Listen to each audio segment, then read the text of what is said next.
The following program is an MLWRadio.com production.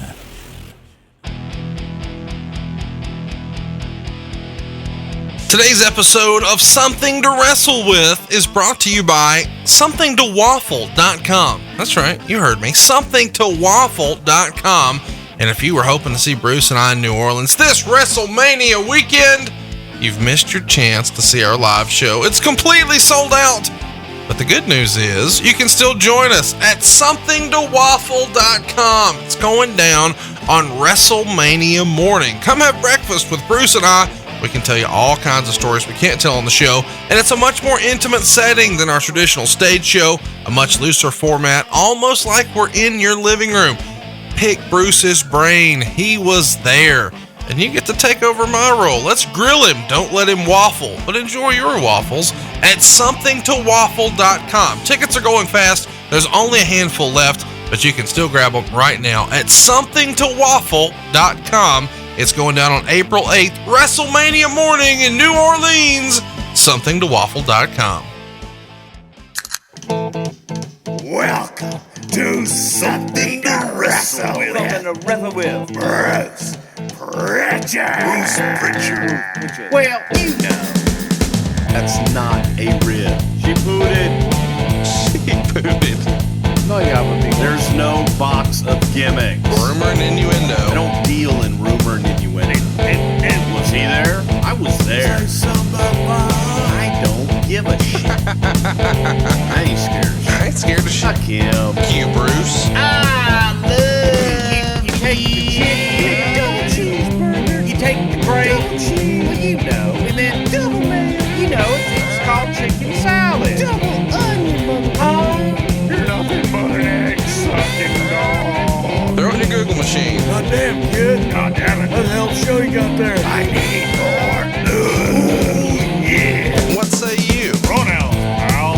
And now, something to wrestle with. Con Bruce Prichard. the second most recognizable athlete in the entire world today. Conrad Thompson. What happened when? What would Vince say about that? Well, hey, man, to the my shorts look good tonight. Yeah. So good. Yeah. Let's go. Bullshit. Welcome to WrestleMania. World title now. Welcome to Something to Wrestle With. Something to wrestle Something with. to wrestle with. Something to wrestle with. Bruce Prichard. Hey, it's Conrad Thompson, and you're listening to Something to Wrestle With. Bruce Prichard. Bruce, what's going on, man? How are you? I am positively just excellent. Well, I'm excited to be here, man. We're going to be in Columbus this weekend. Tickets are sold out, but they're not sold out for our March 17th St. Patrick's Day extravaganza. It's next weekend in South Florida. Come join us.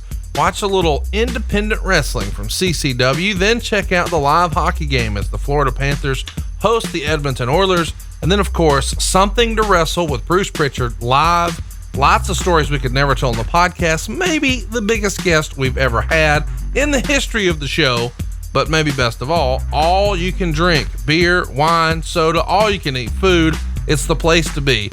Go to boxofgimmicks.com right now and get your tickets. It's boxofgimmicks.com. Use our promo code WRESTLE. This is going to be the show the internet is talking about the very next day. It's St. Patrick's Day. Go hook it up. Now that we've got our obligatory, easy for me to say, plugs out of the way, what did you think about Shawn Michaels 1993? Well, I like Shawn Michaels 1993. However, I'm just going to go ahead and give a cheap plug for this week's show. This one is the one I've really been waiting for these 2 years. Hopefully you enjoyed our Shawn Michaels 93 episode. We want to apologize for the technical difficulties. We tried recording a different way last week. We recorded on different tracks. When we stitched them together, they weren't synced up. So some sort of audio drift happened. It sounded really awesome in spots and really wonky in others. Once we realized what the problem was, Matt Coon did his best to fix it. You know, sort of lower your expectations with anything with Matt Coon, but if you still haven't been able to hear it the proper way, we can't control what the apps do or don't do. We encourage you to go download it directly at somethingtowrestle.com. We're not recording that way today, so we shouldn't have any issues there. But I think we should go ahead and prep everybody for a little bonus action tomorrow. These Shawn Michaels episodes were going to be so long that we broke them up into 2 weeks. But if you're not really a huge Shawn Michaels fan, and why wouldn't you be? Tomorrow, check us out. Saturday night's main event from March of '88 as we march towards WrestleMania season. And they were marching towards WrestleMania 4 there. You'll be able to catch up on this phenomenal Saturday night's main event. It's the famous match with the King, Harley Race, and Hulk Hogan. There's a table spot from '88. It's going to be good fun. It's a watch along. It's tomorrow. It's a bonus. Check it out anywhere you enjoy podcasts, or get them direct at somethingtowrestle.com. Bruce, you ready to get into it? I'm ready, but you know what we got to do first? We got to connect sleep to sports. And that's not always easy, man. So what are we going to do? Well, you got to go to Mattress Firm because it's America's neighborhood mattress store, and it should be your goal to check out the deals they have going every day. Their mattresses are softer than your rival team's defense. They get a 10 out of tennis, and you'll love your new bed. All those terrible dad jokes aside, head to mattressfirm.com/podcast and stretch your budget further than a gymnast before a floor routine. Let's get into it, man. Shawn Michaels, 1994. Let's pick up right where we left off. We're going to go ahead and start diving into January of 1994. He's working house shows early on, but I think the very first edition of a Shawn Michaels Razor Ramon ladder match happened in Landover, Maryland on January 9th. Razor Ramon won that one, and Shawn would be quoted as saying this: "I don't know who actually came up with the idea.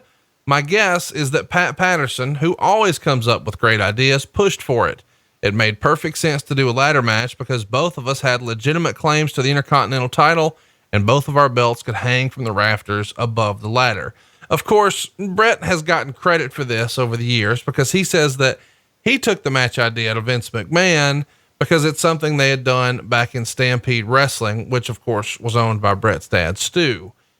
Bret said that he asked Vince not to use that match with anybody else. And somewhere in 1992, I believe, there was a Bret Hart Shawn Michaels ladder match. How do you remember the ladder match idea first coming to the WWF?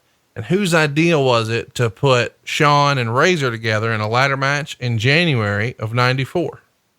Well, the idea 100% was Bret Hart's, and they had done it previously in Stampede, and Bret was involved in it. So Bret had brought the ladder match, and he had brought it to us before about doing a ladder match, but there never really was something that, you know, a match that fit the ladder concept. So when Shawn came back with the Intercontinental Championship that he never lost, Razor had a belt, Shawn had a belt. Now, all of a sudden, you have a prize that you can hang above the ring, and it made sense for the ladder match. So Pat says, why not? Why not try it? And you have a logical reason to do it. Make Shawn and Razor the first ladder match for the WWE, WWF at the time. So it was Pat who came up with the idea, and Pat and I both talking about how do we get there. Vince wasn't sold on the ladder match, so we did the ladder match in a house show to see how it would work, and hence Baltimore. January 14th, 15th, and 16th, Razor beat Shawn in ladder matches, 3 consecutive days of ladder matches. That had to be brutal, did it not? It wasn't brutal for me. I wasn't in them, but I imagine it was brutal for the talent. It was a feeling out process. It was to see if they were going to be comfortable with the match and what kind of a match that they could come up with, because we were planning on taking this thing all the way to WrestleMania.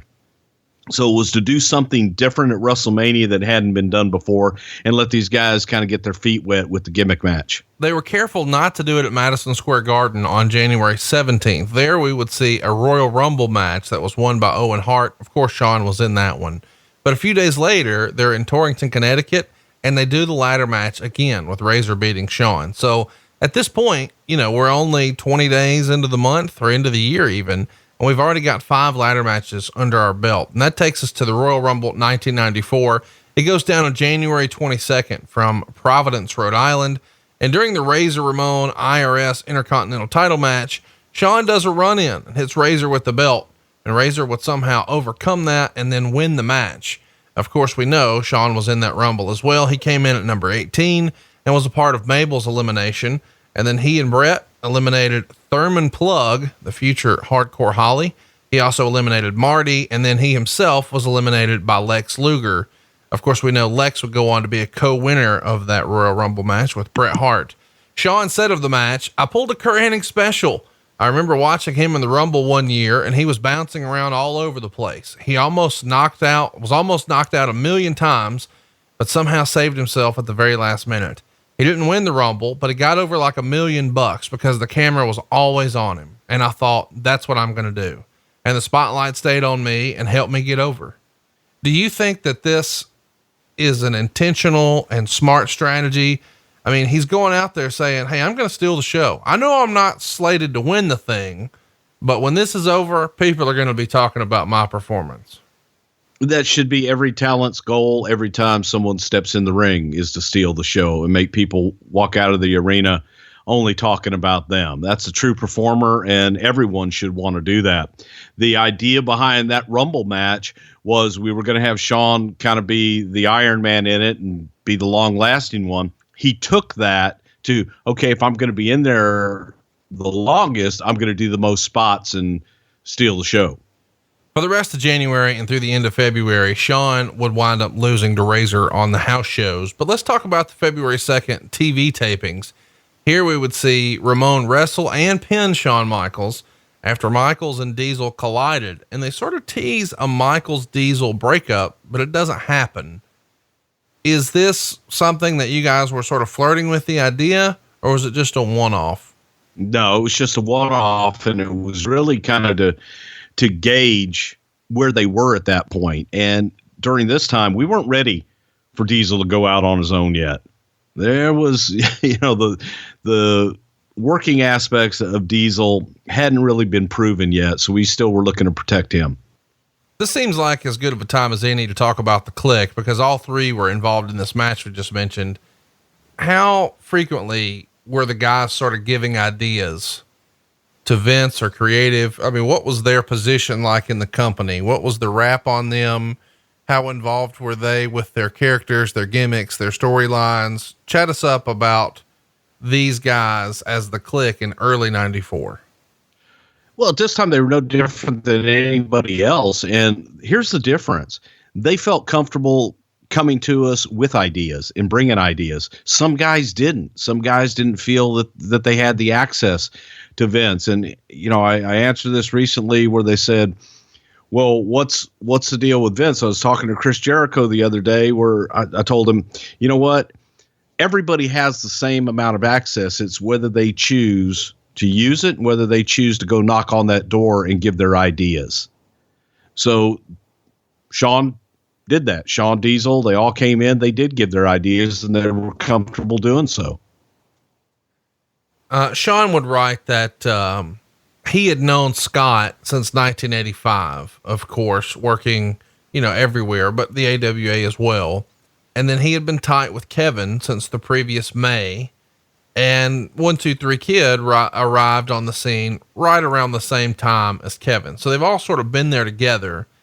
And Shawn sort of credited Scott Hall with being the guy who helped sort of pull the Kliq together, because Scott believed that you were supposed to take the young boy under your wing, so to speak. And he learned that from Kurt, that you sort of take care of the young guys, because Kurt had done that for him.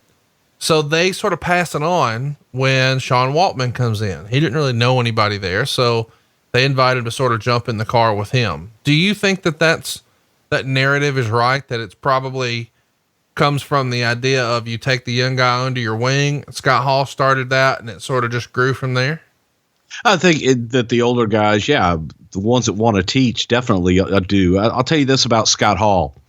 My brother Tom, who had worked for several years, when Tom first went to Germany for Otto Vons, Scott Hall was there, is big cowboy Scott Hall. And Tom had to work with this guy by the name of Steve Wright, who was this old, salty, tough old Brit. And Steve would take advantage. It was funny whenever you go to Japan or you go over to Europe, the veterans over there would always try the Americans and felt they were soft, so they'd see how tough they are and what they could do. And they do rounds, and in between rounds, you come back to the corner. And Scott Hall, I remember Tom telling me, Scott Hall telling him, goes, hey, man, he's hitting you. You got to hit him back, or else they're just going to do it to you every night. Go out there and fight. If you got to fight him, but at least they'll respect you.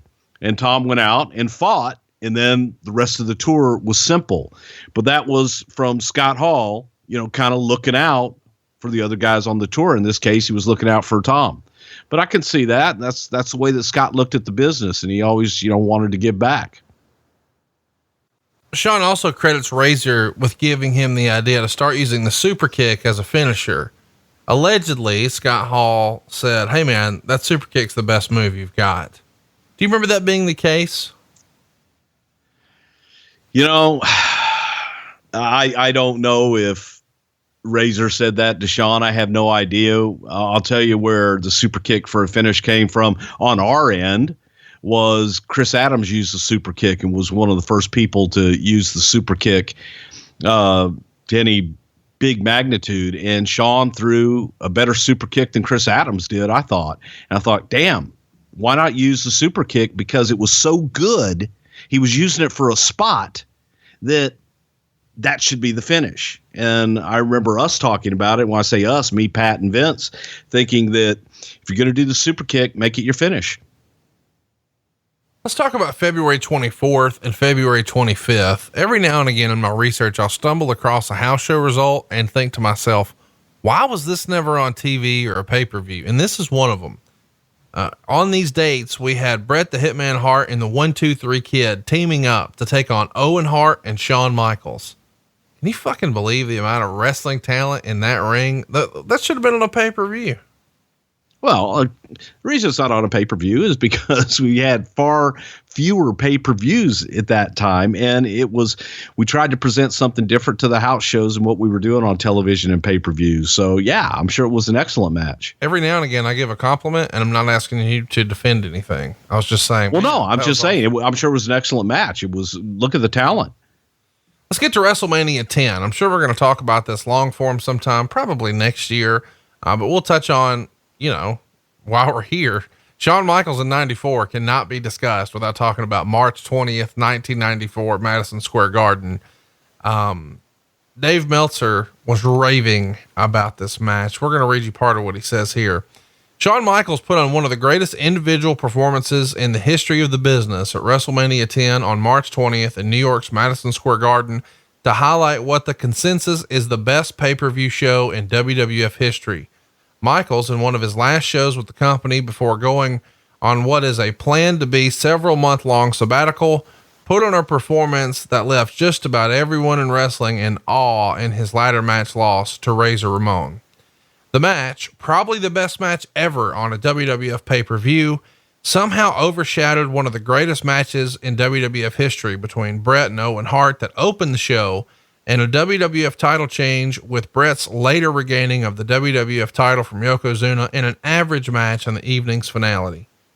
The Hart match with Owen scoring the surprise clean win to elevate him into the upper echelon appeared when it was over to be a strong match of the year candidate, and it was a tad better than the legendary Steamboat Savage WrestleMania 3 match, which has largely been considered the greatest match in WWF history because of the stronger finish and every bit as good work overall. Of course, Razor gets the win here, 18 minutes, 47 seconds, pretty incredible match. Words can't really describe exactly how awesome this is. Meltzer would write, if you haven't seen this match, make sure you do it, as it will be remembered for many years. Watch how ladder matches now become the hottest gimmick on the indie scene. 5 stars. We've sort of made fun of the star rating, or you have, here on the show for a long time, but let's just pretend for a minute that star ratings were legitimate and something that you could co-sign. This has to be 5 stars, does it not? No, I'd give it 10. Well, it was that good. There was nothing else to compare it to. And oh my God, go ahead, do a date stamp. Bruce agrees with Meltzer. Everything that he said. The match was phenomenal. It told a wonderful story. It had a climatic finish and was something that everybody, that was the standard. They set a bar that was almost impossible to top with that one match. It's really something that if you're a younger fan, or maybe you're an older fan, you never saw it or you haven't seen it in a long time, you really should go out of your way to watch it again. I saw it again this week, and I wasn't a wrestling fan. I wasn't watching when this happened. I had taken time away from wrestling, but when I got back in, I heard enough people talking about this. I went and found the VHS, popped it in, and I still remember where I sat when I watched it because it made such an impression. Like, what the fuck is this? Just an outstanding match. And I want to hear, sort of your take. I know you weren't there for WrestleMania 3, but Dave has a little bit of a hot take here saying that he thinks this match is actually better than Savage Steamboat at WrestleMania 3. Would you agree with that? I would. You add the element of danger with the ladder and climbing for the championships. Not taking anything away from Savage and Steamboat, but if you made me pick one, I would pick the ladder match because I thought it was just a little more logical, I guess you could say. Both excellent matches in their own right. However, the drama in the ladder match, just by the virtue of having a ladder in the match, made it better to me. Yeah, really, really great stuff. We can't put it over enough. Let's just talk about what Shawn wrote about it. He said that he and Scott were rushed around most of the day because of autographs and interview sessions. So they didn't have a lot of time to actually walk through things in the ring. About the only thing they had time to do was climb the ladder so the production crew would know exactly what height to hang the belts from. And we've never really talked about that here on the show, but that seems like that's a fucking pretty important detail, is it not? Well, yes, it is. And it's a detail. It's little things like this going on in the 90s that, TNA many years later would forget, where they would just, we hung it there last time. Okay. But the guys that worked there last time were 2 feet taller than the guys that are working in it this time. Important detail.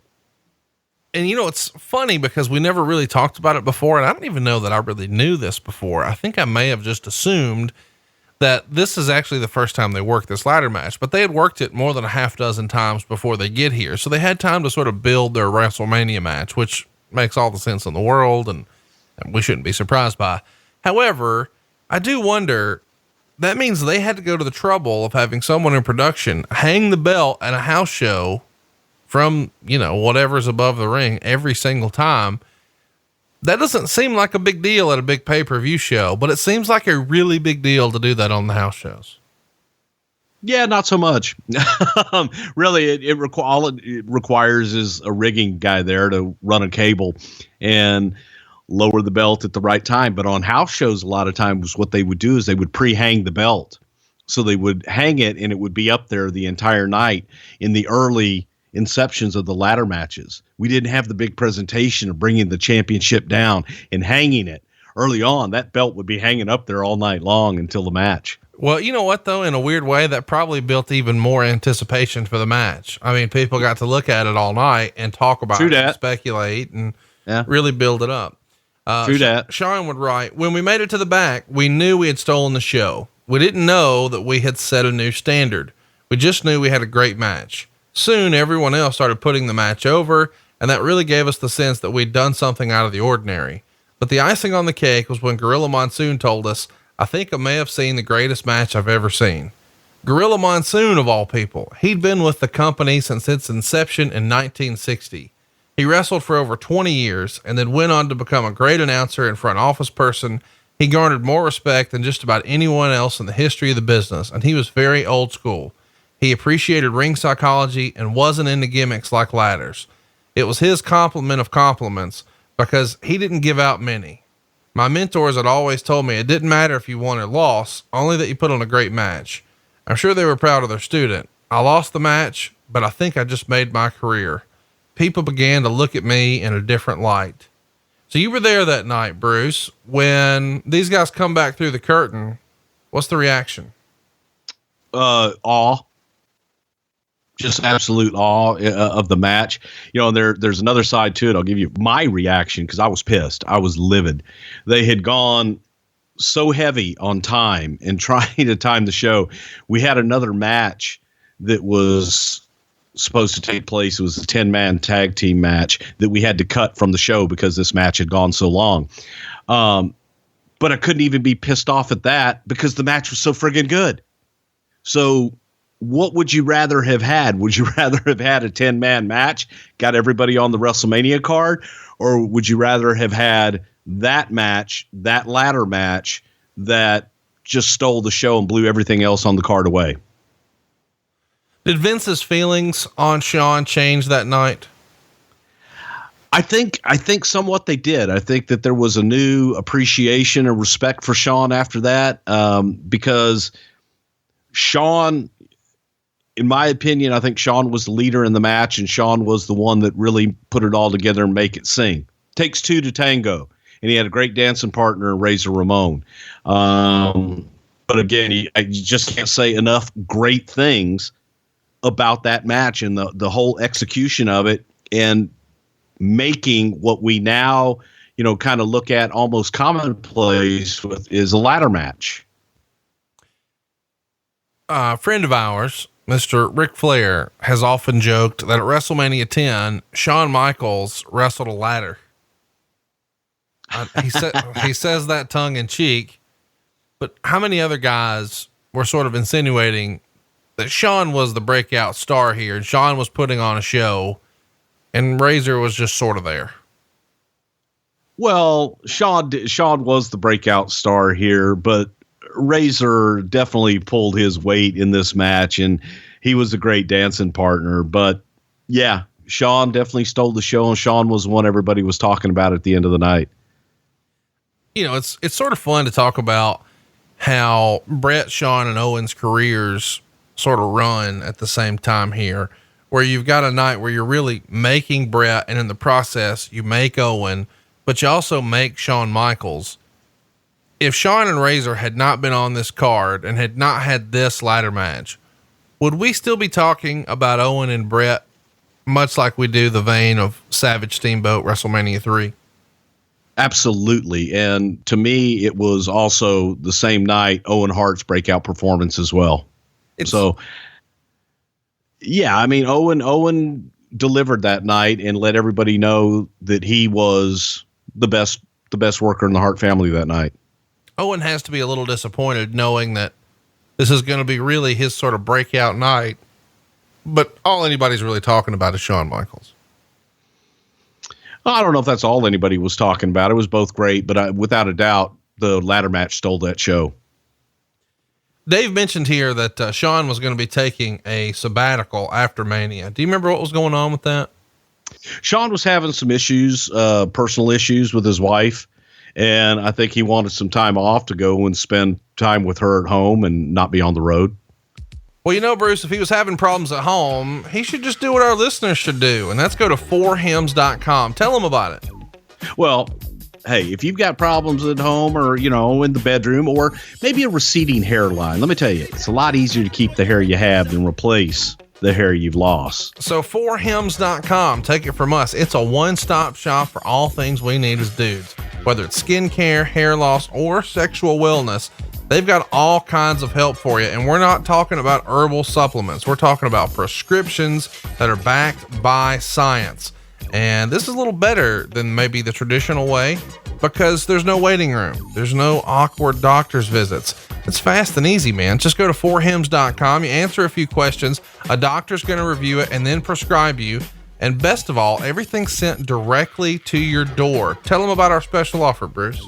Well, if you order now, our listeners get a trial month of everything you need to keep your hair for just $5 today, right now, while supplies last. See website for full details. Now, this would cost hundreds if you went to the doctor or go to a pharmacy. Go to 4hims.com/WWE. That's 4hims.com/WWE.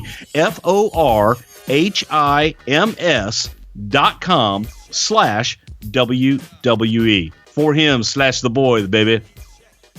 I'm not mad at it.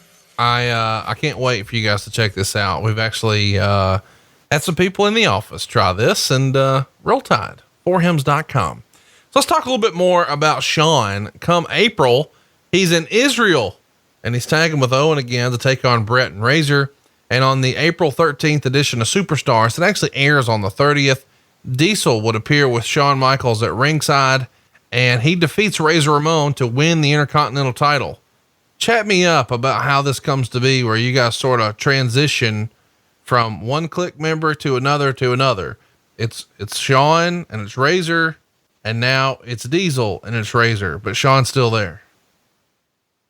It was logical, just the storyline wise, because you got Diesel as the bodyguard, and it was logical to just kind of make that segue. Plus, we wanted to see what Diesel had, and there was a trust factor there with Razor. So you want to make sure that the matches are going to be as good as they possibly can be, and he's going to learn each and every night. So you put Shawn on the outside to kind of help him, and then you got Razor on the inside, walking him through the matches and getting him up to speed. He takes a 4-month break from wrestling after this. He does appear, and doing some sort of pre-tape segments with the Heartbreak Hotel. We'll talk about that in a minute. But this 4-month break from wrestling was just so he could tend to things on the home front and just come in for the TV tapings. Yeah, pretty much. He'd been going full steam, and he was looking for a break. So Vince gave him a break. Chuck Austin got a break on April 29th. That's the guy that the Rockers paralyzed back in 1990 with the rocker dropper. He was awarded $26.7 million by a jury on April 29th in Hillsborough County, Florida Circuit Court. Do you remember having conversations with Shawn about this in 94? Obviously he was removed from this, but it still had to be something that people were talking about. Actually, they really weren't. It was kind of a relief that it was over. So, move on. You talk about things sometimes, then you get drug into it. So it's better to just leave it alone. Shawn, talking about the Heartbreak Hotel concept, said, "I thought I could make a big impact with a brand new interview segment and have thrown out the idea of doing one sometime before WrestleMania 10. I figured it would elevate my status in the public's eyes, because if I didn't wrestle all the times I did wrestle would seem more special. And Roddy Piper was the master of this. He was doing Piper's Pit, and you almost never saw Roddy wrestle on TV. He only wrestled on major occasions." And that's exactly what I wanted to do. The ladder match had changed a lot of people's perspective of me, and now I was trying to become a star and a special commodity. It was my idea to call the segment the Heartbreak Hotel. I was a big Elvis fan, and I was, after all, the Heartbreak Kid. It was the perfect name.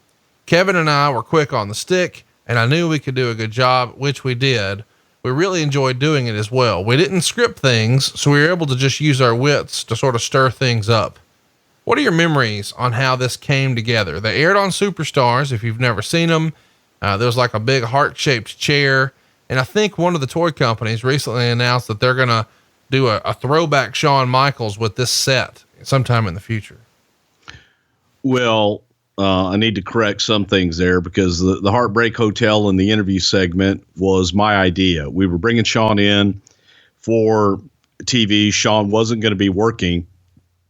And the Piper analogy is right on the money.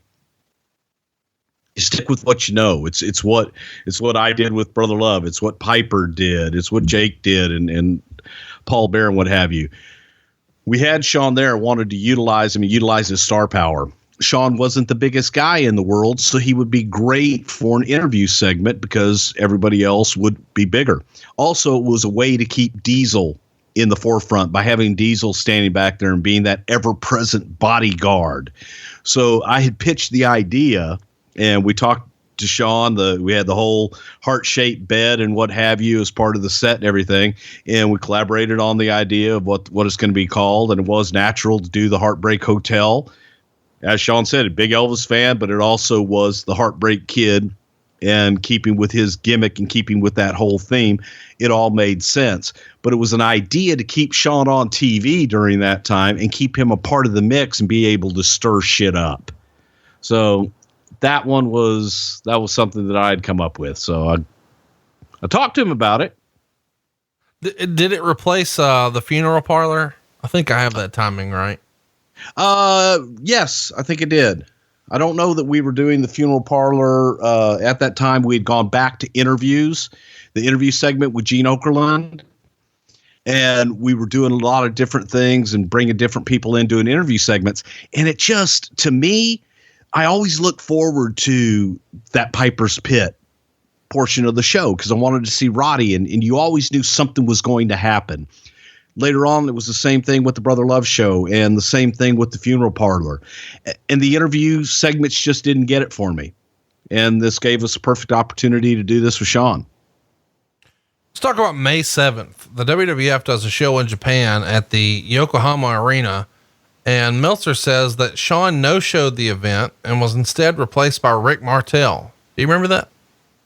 I don't know that Shawn was ever advertised for the event, or if he may have been advertised early on, but you don't just no-show a Japanese tour. He was home and he had his issues that he was taking care of, his personal issues at home. So he may have been advertised early on as being there, but I don't think that he was ever really slated to go.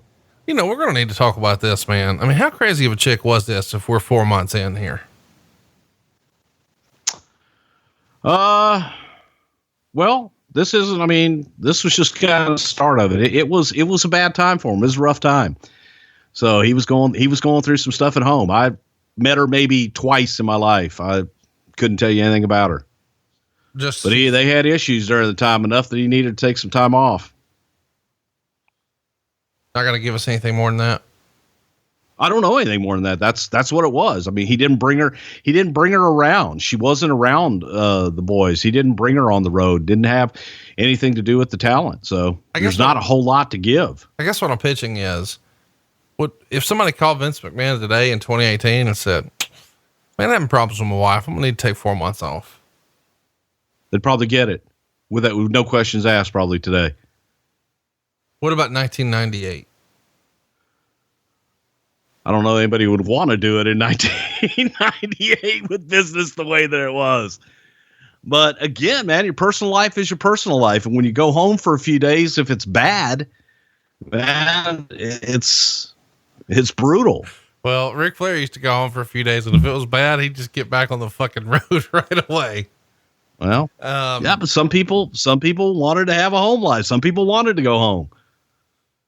Maybe they wanted to stay home after they had $2.5 million from an anonymous fan too. That could be too.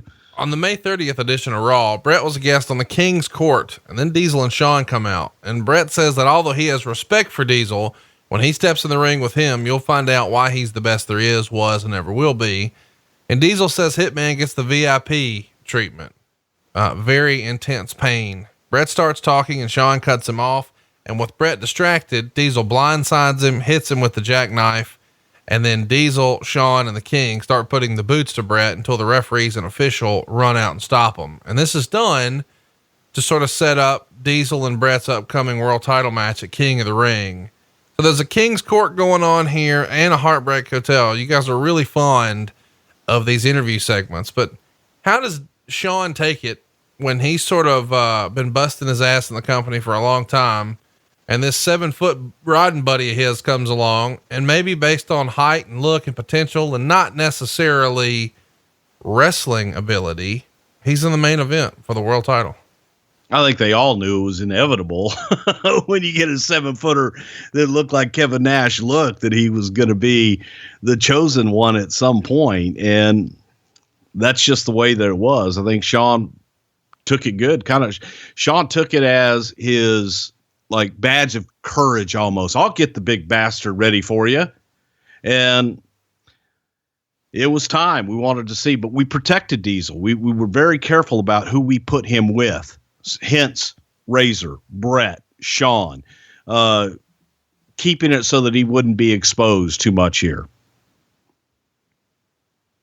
Let's talk about, and this is a big deal for us.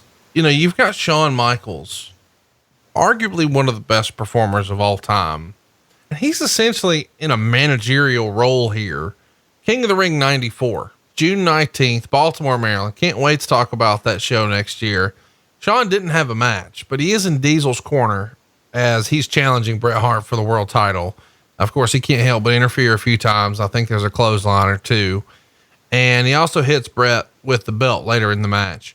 But Diesel nails Bret with the jackknife powerbomb. But then Jim Neidhart comes in, who was in Bret's corner, and he hits Diesel. That causes the DQ. And that allows Diesel and Shawn to sort of beat up Bret. It's sort of interesting when you sort of read this back. Shawn brings Diesel in to have him as a bodyguard and be on the outside of Shawn's matches. And a year later, the roles are reversed. Shawn's on the outside and Diesel's on the inside. Yeah. And Shawn's not taking bumps. He's loving it. Yeah. He's still in a top role, and he's out there and he's teaching. And at this point, that was Shawn's role. Get the big man ready and help him in there, because he needed that help. And Shawn on the outside was definitely helping in that instance. So here's what we've been teasing for a little while now. Around this time, Shawn gets a call from his then wife and says she wants a divorce and she's getting half of everything he owns. Of course, Shawn's not really tickled with that idea. And he says the idea of the divorce didn't bother him that much, but losing half of his money did. They end up settling things in a more reasonable manner, and they even use the same divorce lawyer. He says he's not heartbroken, definitely cared for her, but he wasn't in love with her. All he really cared about was wrestling. You were around when a lot of guys went through marital troubles like this. Did you ever have talks with Shawn about his divorce and how maybe that affected him one way or another?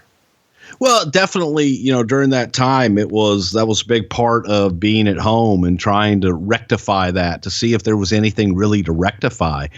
And I think that Shawn found, like you said, that maybe the best thing sometimes is to be gone and to just come back in short stints, so on and so forth. So that was his discovery, that during the time off, that all of a sudden he's there all the time. And maybe what worked was him being gone all the time. And hence she realized that too, and figured out, you know what, I want out of this. And it was probably, the best thing that ever happened to him at that point. Go ahead and be done with it and move on. So Shawn comes back in the ring on August 1st. It's a Raw, and he pins Razor Ramon after Diesel kicks Razor. And Meltzer said Shawn was tremendous and gave the match 3 3/4 stars. So the plan, obviously was to get right back into the thick of things with Razor. But did you guys know, when Shawn first comes back at the very 1st of August, what the plans were going to be with Shawn and Diesel moving forward? We had an idea, but that idea quickly changed shape as we got into it, because every night, Diesel's getting a bigger and bigger reaction, and we are restricting things that Diesel's doing. And by design, it actually became, whenever he did something, man, the place would explode. And Vince was looking at this going, God damn, we've got a star on our hands. And everything starts kind of shifting, if you will. August 11th, they're working Reunion Arena in Dallas. Tatanka gets a win over Shawn Michaels, and they're in a strap match. What do you think the full name of the strap match was if Tatanka and Shawn were in it? Why? Why what? A rawhide strap match? Yeah. That's what Super Chief Wahoo McDaniel used to call it. They didn't call that an Indian strap match.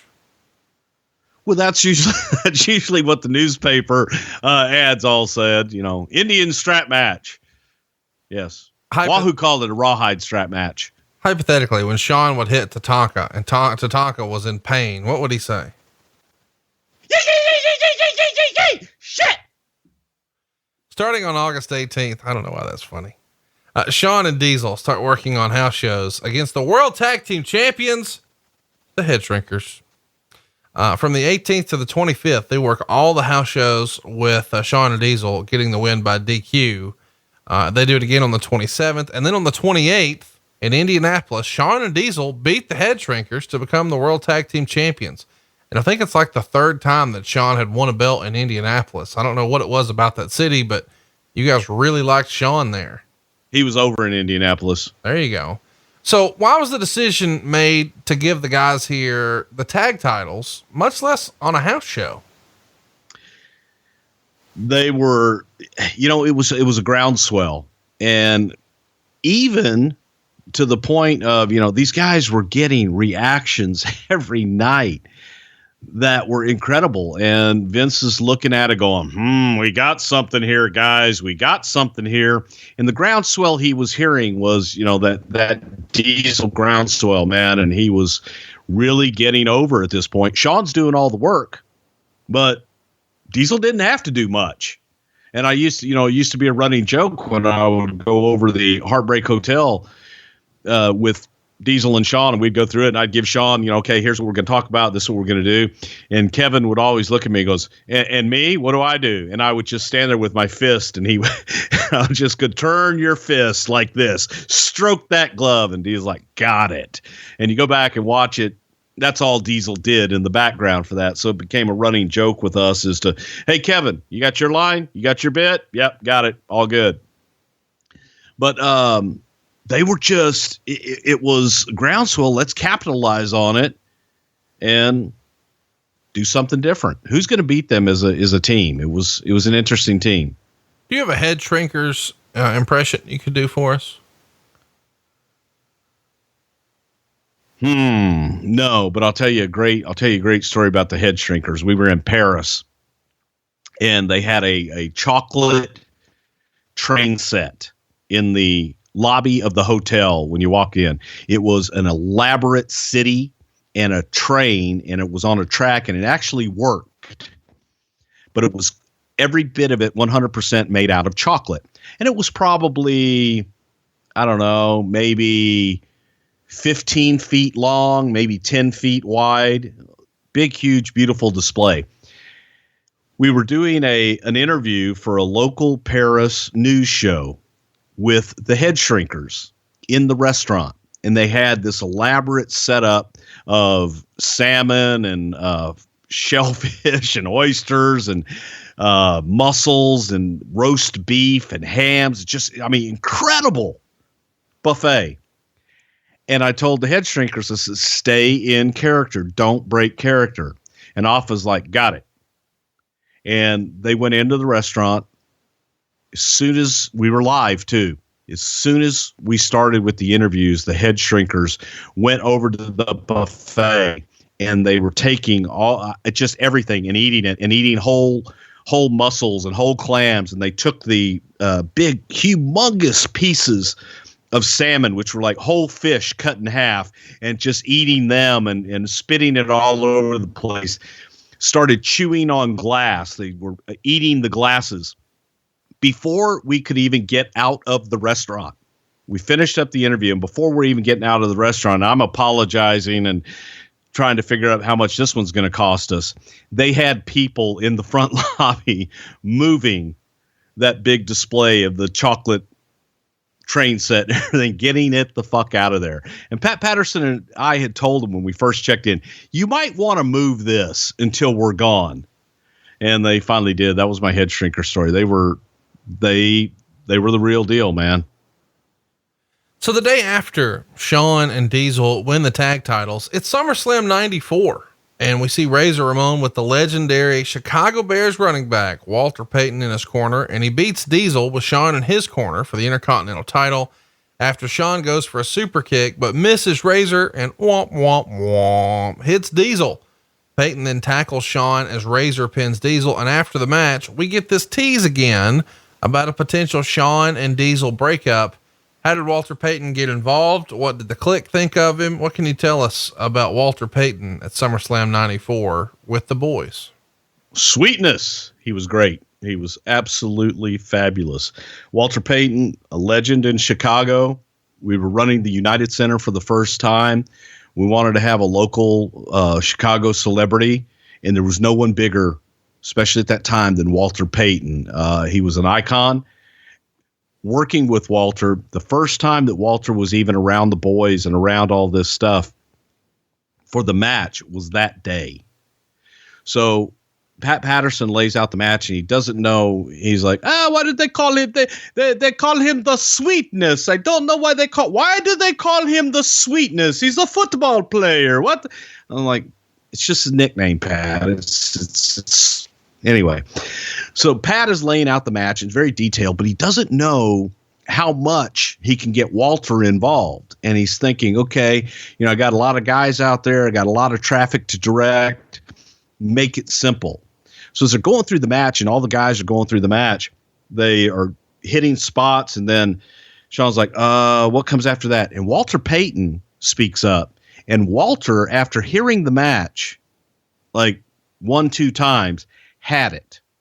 I mean, he had it down. And Walter is giving the guys their spots in the match and where to be and what we're doing next. And from here, we go to here and we're going to do this and we're going to do that. So everybody's like, holy shit, Walter Payton gets it. And Walter didn't miss a spot. He was a joy to do business with. And he was great in the match because, he was used to playing football, calling things on the fly, and he fit in the match perfectly. Well, there you go. I never get tired of hearing about Walter Payton.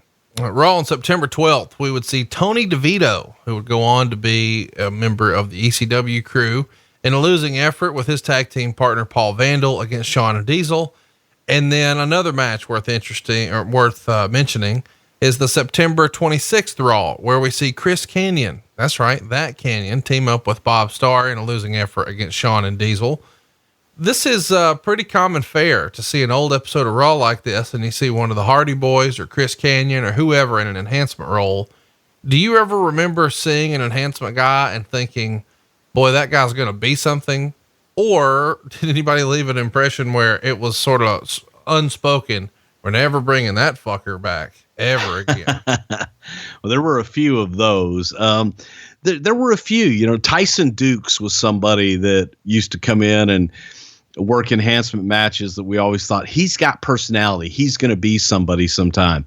The Hardy Boys, what always impressed us about them was that Jeff made all of their outfits, and they used to come with all those wild and crazy outfits, the plaid trunks and plaid long tights and everything. They were just so dedicated. So you wanted them to do very well. And obviously I think they've done all right for themselves. No doubt about it. I want to ask you about this match here that Shawn wrote about. It was the September 28th White Plains shot for the World Tag Team titles. We got Shawn and Diesel defending against Razor Ramon and the Kid. So it's all four friends in the exact same match at the same time. I'm sure Shawn was, putting this one over. He wrote, it was so fun and relaxing to be working with friends. I didn't have to worry about anything. There were no trust issues. We all just went out and had a good time. It may have been the most enjoyable match I've ever had. Was there ever any consideration, since these guys all enjoyed working with each other so much, as to putting that tag team on TV? It was probably too good for TV. And that's how we looked at it at that point, because you didn't have marquee matches all the time like they do now.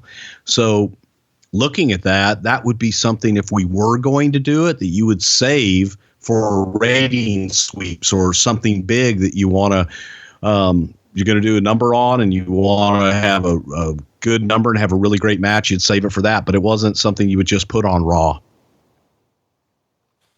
All right. Going into late September and October, Shawn and Diesel continue to work with the Head Shrinkers. This time it's a different set of Head Shrinkers. It's Fatu and the Barbarian. On October 14th, they all shrink heads. Shawn broke his hand in a Baltimore match against Fatu. Do you remember Shawn breaking his hand here? He's out of action for like a month and doesn't really work again until Survivor Series. Yeah, it just was a minor thing. And it was, instead of having him go out there and not be available for a pay-per-view, then pull him off the road. Let's get to Survivor Series. It goes down in San Antonio, Texas. It's November 23rd, and it's in Shawn's hometown. About 8,000 folks there. I think it's a sellout, in fact. The bad guys are Razor Ramon, 1-2-3 Kid, Davey Boy Smith, and the Head Shrinkers, and they beat the Teamsters, Shawn Michaels, Diesel, Owen Hart, Jim Neidhart, and Jeff Jarrett in 21 minutes and 45 seconds. They start teasing that Fatu can't wrestle in boots. Do you remember this spot? Yeah, I'm still laughing at the name, the Teamsters, and I could just see it right now. It's like, oh, those are the bad guys. What do we call the other team? I don't know. What's a good team name? The Teamsters. I love it. The bad guys and the Teamsters. When you look at it now, it's like, God, what a shitty name. Yes, but Fatu wrestling in boots, and that hampered him because he's used to being everywhere barefoot. Meltzer would write Michaels, who really couldn't work because he's supposed to be out at least another month with his broken hand, and Diesel never tagged in for the first 13 minutes. Finally, Diesel tagged in and immediately jackknifed Fatu in 13:31 for the first fall. Diesel then jackknifed Kid in 42 seconds for the second fall, and then Barbarian in 31 seconds for the third fall. And Diesel wanted to tag out, but Michaels told him to stay in. After a boot to the face of Smith sent Smith to the outside ring, Jarrett and Hart beat up on Smith in a weird countout finish in 1:14, and this left 5 on Ramon, who was allowed to look competitive against Diesel before Diesel hit the jackknife again. Michaels then wanted to tag in and had Diesel hold Ramon for the super kick, and naturally Ramon ducked. The two start arguing, and Diesel chased Michaels out of the ring and the building, throwing his partners on the floor. And at 5 minutes and 47 seconds, it was ruled a 5-way countout, leaving Razor Ramon as the sole survivor. After the match, Shawn threw the tag belt on the ground and drove off, making it clear he would have nothing to do with Diesel again. It was a good angle. Wrestling was below par. Finish with the 5-way countout was horrible. 1.5 stars. So there's Dave's take. What'd you think of this finish and the way this match was booked at Survivor Series 1994? The only thing that we wanted to get out of this match was the Shawn Diesel split. So here's the deal. You know, I've been talking about what are we doing with Diesel? What are we doing with Shawn? All this leading up to this. I'm talking about this groundswell of reaction they're getting. Well, it's a babyface reaction, and Shawn Michaels is out there stealing the show every night, and the audience just loves him. Well, all Vince is hearing are the pops for Diesel. That's all he's hearing. They love Diesel. They love Diesel. Pat and I are looking at it going, you know what? They love the package. And Shawn is a spitfire, you know, a fiery babyface. They love him. They respect him. They admire his work. It got to the point where Vince told Pat and I, do not ever, and Vince didn't use the word ever, do not ever bring up turning Shawn Michaels babyface again. The little bastard's a heel and will never be a babyface. You didn't always get that side of Vince. He would usually try things on, even when we would kind of be dogmatic. And I guess we just had pitched it so much, too much, that he never wanted to hear the suggestion of Shawn Michaels being a babyface ever again. So we gave it up. And at this point in time, Vince has tunnel vision. It's Diesel. Diesel's the star. Diesel's the babyface. Diesel's my guy. We got to make a change. Diesel's the guy. And we had to split them up in order to make it work. And Vince felt that with Shawn being the antagonistic heel, that would make Diesel the bigger babyface. So that's why the split. Here's where we're going, boys and girls. 3 days after this at Madison Square Garden, Diesel beats Bob Backlund to win the world title. And Kevin said, or Shawn said of Kevin's win, it was a great moment for Kevin, Scott, Kid, and myself. I was happy for Kevin. Yes, I brought him in, and yes, I've been wrestling longer than he had, but I wasn't jealous or bitter. He was my friend. I find that sort of interesting that he throws in here because I'm sure he was legitimately happy for his friend, but part of him has to be thinking, hey, that's supposed to be me, right? I think that without a doubt, the performer, has got to be jealous and be thinking, man, if only that were me. I think I think he's got to be thinking, I wish that were me, because he hadn't gotten that yet. And he's sitting there and it's like, that should be me. Yes, that should be me. But at the same time, I think he was genuinely happy for his friend. Well, I mean, it's hard not to be, he said after Kevin won the title, he pulled him in the shower and said, I have to thank you for all of this. When I came here, I told you, I saw you being a rising star and I wanted to hook myself to you. I have to thank you for everything.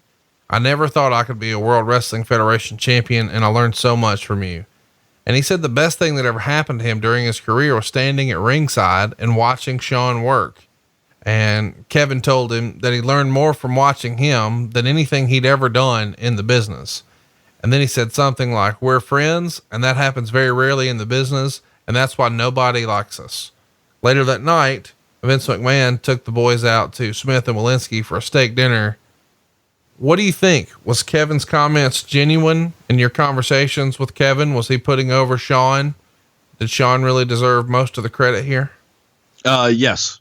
And I do believe that Kevin was genuine in that. And Kevin has actually said that to me before, especially during this time where he's looking at it and looking back at where he was when he came in to where he was at this point. And he credits Shawn an awful lot for that. Genuinely grateful. And I think that if you were to ask Kevin Nash, had it not been for Shawn Michaels, would he have had the career that he had? And I think Kevin would say he wouldn't if it wasn't for Shawn. Because, Shawn bringing him in at the time and being able to sit there every single night and watch, learn, and listen from Shawn, that's invaluable in and of itself. And, I'll never forget, side story on that night, Vince was like, let's, God, we've got to do something for Diesel. We got to take him out and we'll celebrate. And so I went to Kevin and Shawn, actually. And I said, hey, Vince would like to take you guys out to dinner tonight. Who would you like to come out and celebrate? And it was real interesting. Obviously, they picked Kid and they picked Razor, but they also picked Jeff Jarrett. And Vince was like, Jarrett? Jarrett? Jeff? I don't know. Okay. But we all went out to dinner, and my ride that night was J.J. Dillon.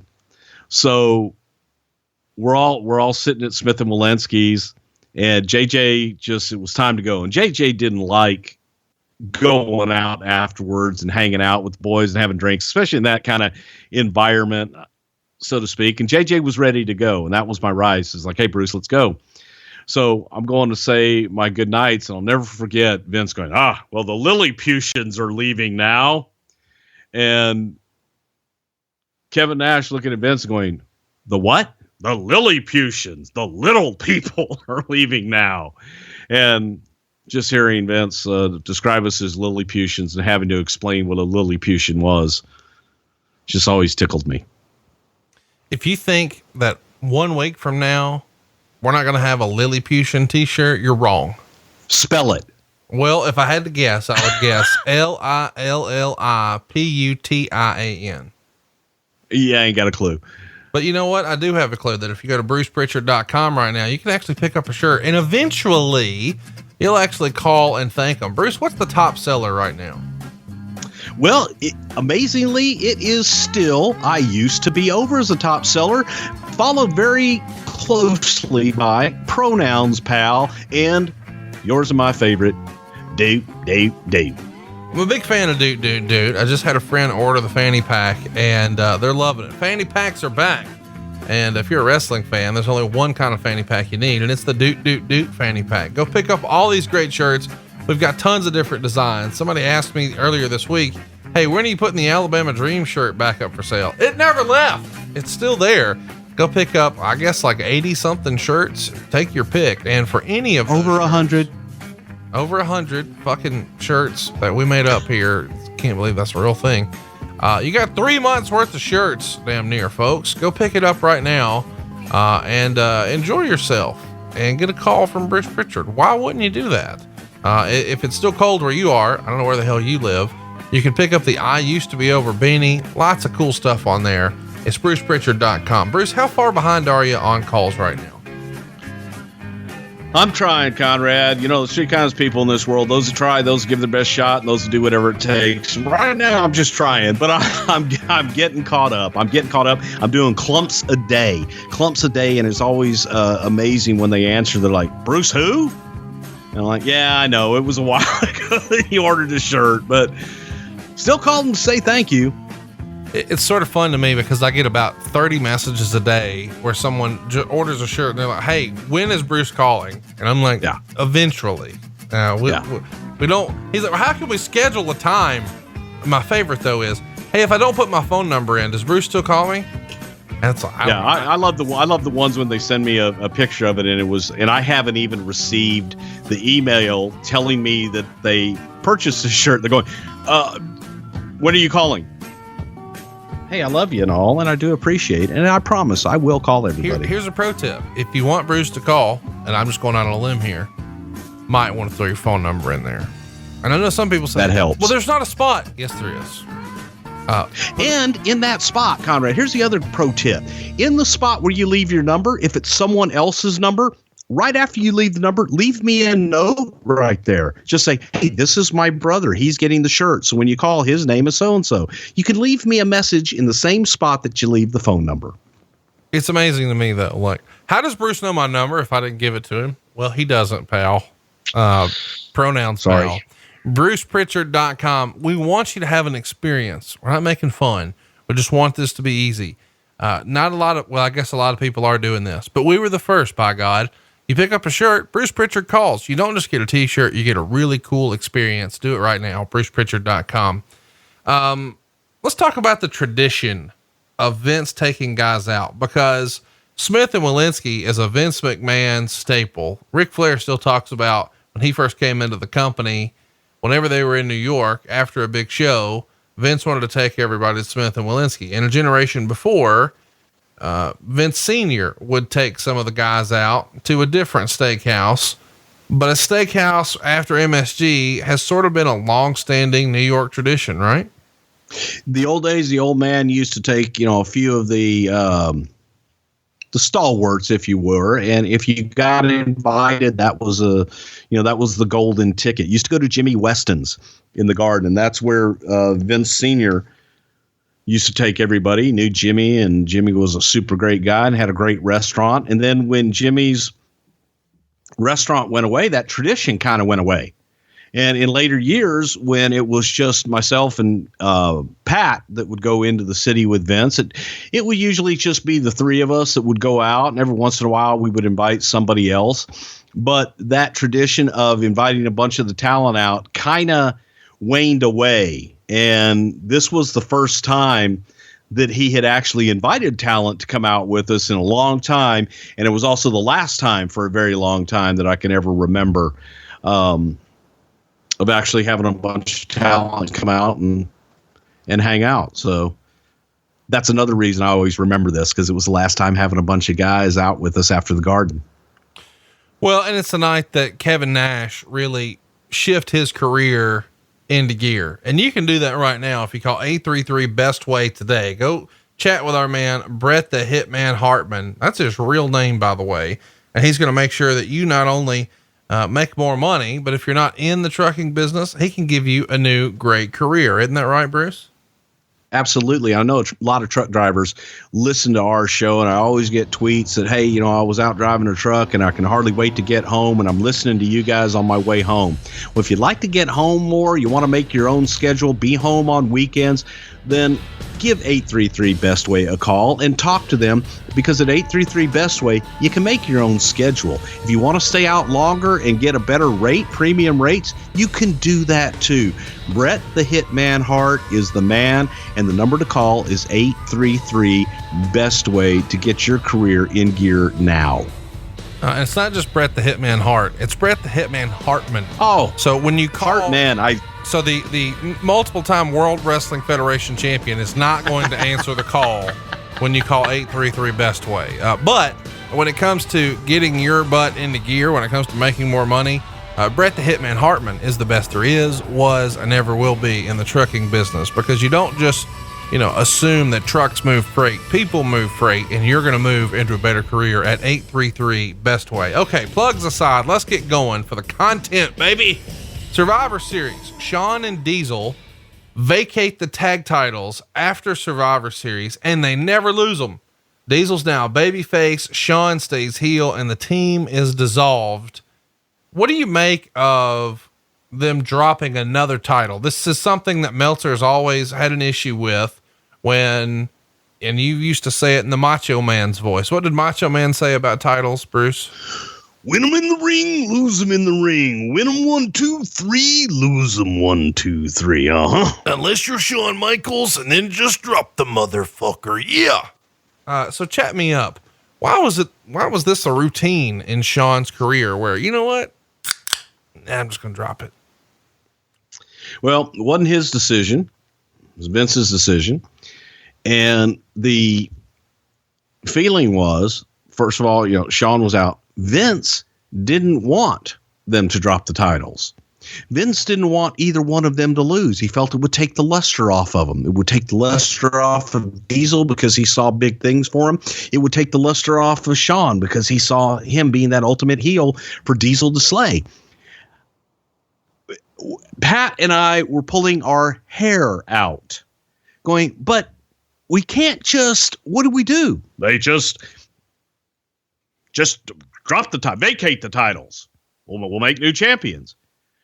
Why can't we make a story out of it? Why can't the reason that they lose the titles and let that be the split prior to?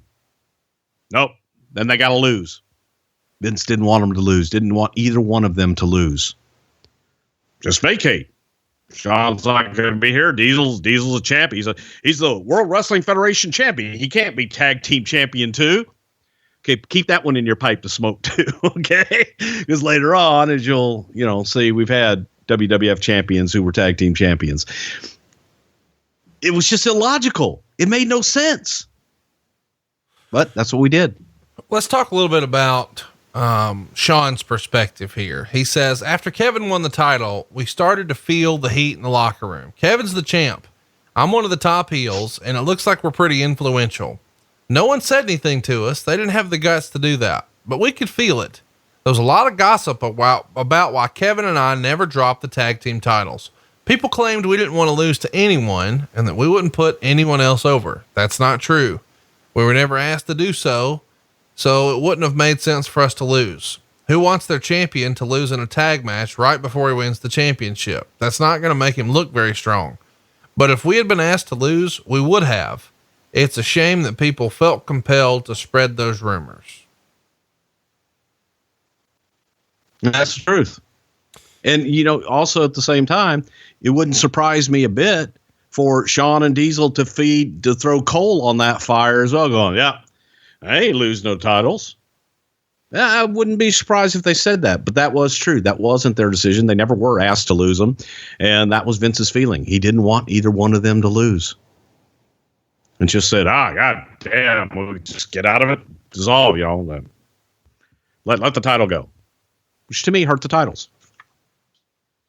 Let's talk a little bit about what he's doing for the rest of the year, because he's not actually wrestling for the rest of 1994, but he does co-host the December 5th Raw with Vince, and he does commentary with Vince on the 12th, the 19th, and the 26th. He was on King's Court on one of those shows. I think it was the 5th. And he said he made Diesel everything he is today. So he's really cementing his heel business here. Why was the decision made to really try Shawn in a commentary role? Did Vince see something in him? Did Shawn want to try it and convince Vince for the shot? Who was pushing for that? I was, and it was to try and make Shawn special and to try and essentially recreate a Roddy Piper scenario where you have the big, strong babyface in Kevin Nash, and you got the loudmouth, yippity heel just nipping at his ankles all of the time, and that being Shawn Michaels. We were trying different things.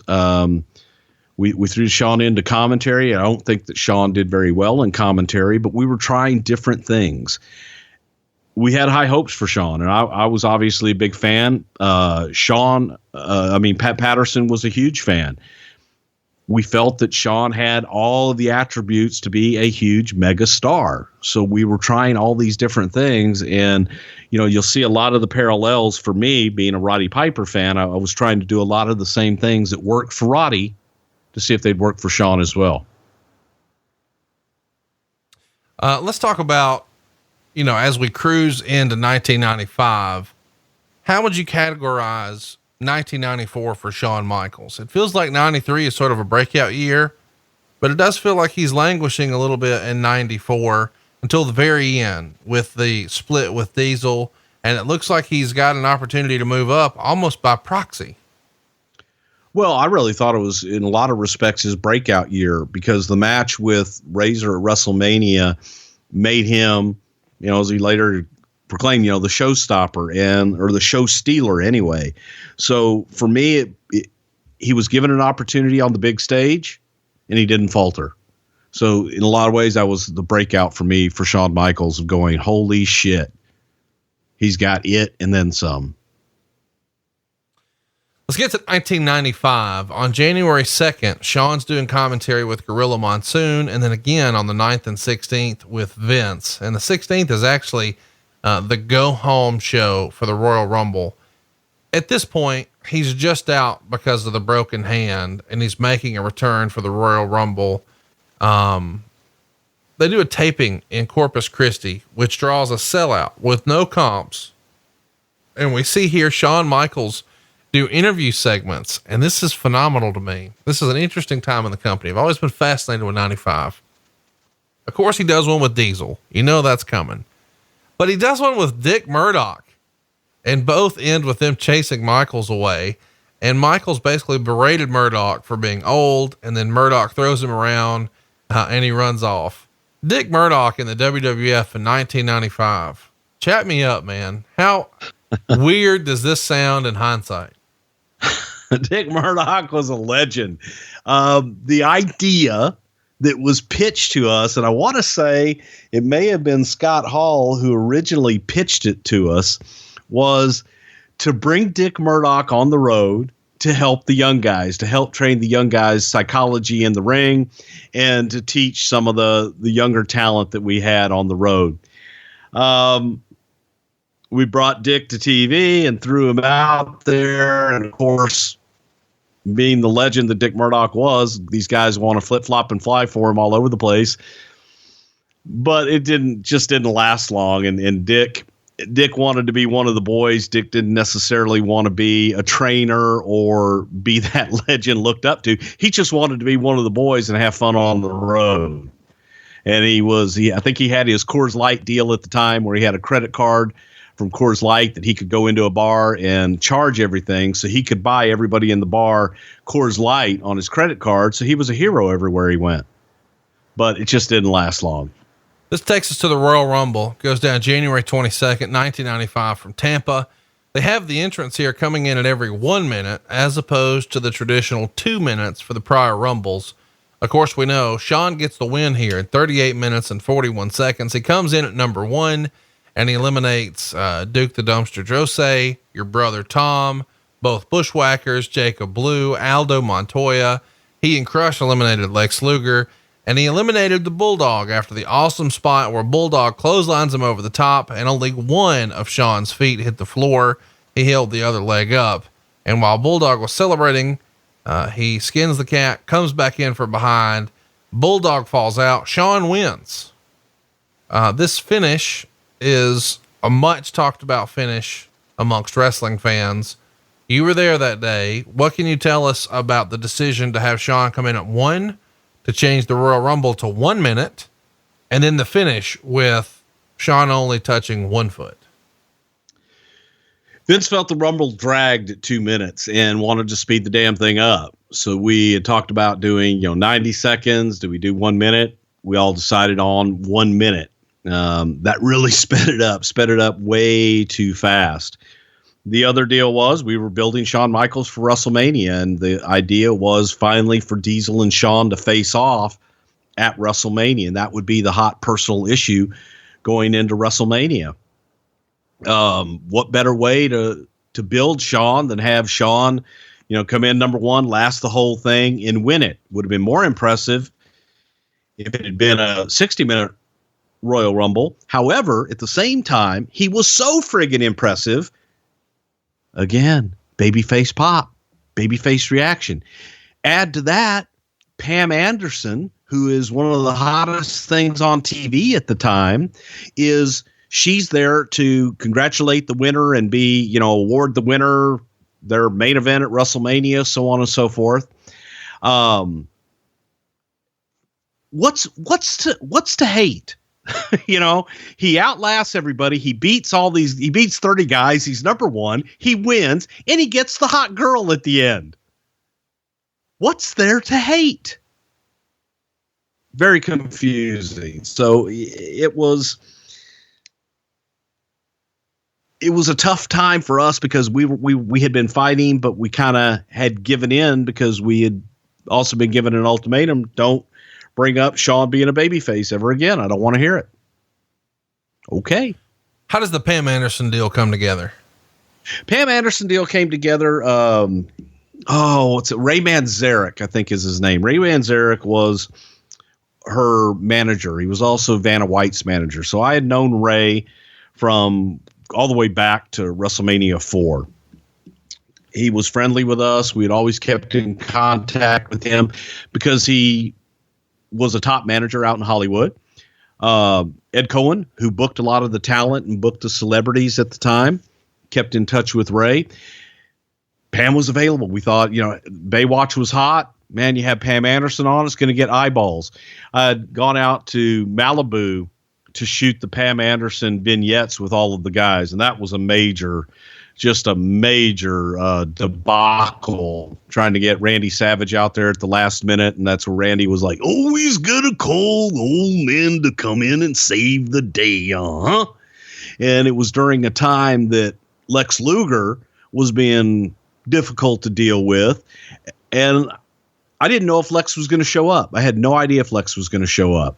In addition to that, when we shot the vignettes with Pam, I don't think Diesel and Shawn had split up yet, and that Vince had made the decision to go with Diesel yet, because we had shot the Pam vignettes, I want to say, before Survivor Series at that point. But it was a total pig fuck in Malibu with Luger. Luger shows up at the last minute, and I had him written out of the promos because nobody knew if he was going to show up. And it was just a mess. It was an absolute mess. But the prize was Pam Anderson was a joy to work with. She was absolutely excellent. She was so good that we decided to double down at the Royal Rumble and say, hey, think we could get Pam to walk the winner of the Royal Rumble to the ring for WrestleMania. So we reached out to Ray and says, hey, is Pam available for WrestleMania? She was. We signed her for WrestleMania, and then he threw and he goes, hey, I also represent Jenny McCarthy. Ray was also dating Jenny McCarthy at the time. And Jenny was going to be the Playmate of the Year or whatever for Playboy. And she was an up-and-comer. And in order to get Pam, we basically had to book Jenny McCarthy as well. So why not? By the way, let me just freestyle the Jenny McCarthy Roll Tide. Oh, good. Hey, and I will say this, Pam Anderson, from the first time I met her in Malibu to Royal Rumble, one of the best celebrities I ever worked with in my life. Jenny McCarthy, every time I've ever worked with Jenny, she was great. And we'll get to from Royal Rumble to WrestleMania here in a minute, I guess. I just got distracted. I just Google image Jenny McCarthy. Beautiful. You told us, that maybe some of the relationship had changed with Pam. When you guys first booked her for Royal Rumble, was she dating Tommy Lee then, or had things? No. Okay. Freestyle a guess. I know you don't like talking about money, but you specifically don't like talking about money with the boys. What did Jenny or Pam make for WrestleMania or for the Royal Rumble, whatever you want to tell us? Not a lot. And when I say not a lot, nothing like 25. No, God, no. 10, 2,500, 10 grand. I don't even think they made that much. Oh my gosh. Wow. How the business is different. Well, that's why it was a great deal. It was a wonderful deal. And Ray was great to work with. And Ray always knew the importance of exposure and how important that was for talent to get him out there. Well, if he was dating Jenny McCarthy, he knew about exposure. Roll Tide. Oof. You know, Getting distracted. Shawn says that, the idea for him to come in number one and then win was his idea, and he pitched Pat and Pat liked it. Is that the way you remember going down? Shawn may have pitched being the Iron Man again. And I know Pat liked it. For me, I don't know if he pitched that to Pat or not. Pat's the one who pitched it to Vince and I. So from my vantage point, it was always Pat's idea. Shawn may have pitched it to him, but I don't know that. Was there ever any consideration of doing a different finish or concern that maybe Shawn Michaels 1 foot wouldn't really work out? Scared to death. Absolutely scared to death. But at the same time, had the confidence in him and he swore he wouldn't screw it up, and he didn't. So it was like, okay, let's go for it. It's going to be risky, but let's go for it. And it worked out. But no, that finish was something that Shawn actually came up with, and it worked. And he was very positive he could do it. Was there a backup plan in case the foot touched? Not shoot it. I don't think we shot it. I don't think that it aired live. You mean that angle? You saw it in the replay. You're saying so that angle didn't air live. The 1 foot touching, because we were like, okay, make sure that we're on something else live. We can go back to it. Make sure that his foot didn't touch, and we can go back to it. But it was not like, oh my God, if his foot touches, we lied. The referee missed it. The camera missed it. But if he pulls it off, you go back to the replay and you can show it all day long. This whole 1 foot thing that Shawn Michaels did has got a lot of our fans tweeting and Facebooking us constantly. I love our listeners. Why didn't you guys ever book Zach Gowen to win the Royal Rumble? Because using the Shawn Michaels rule, he could never be eliminated.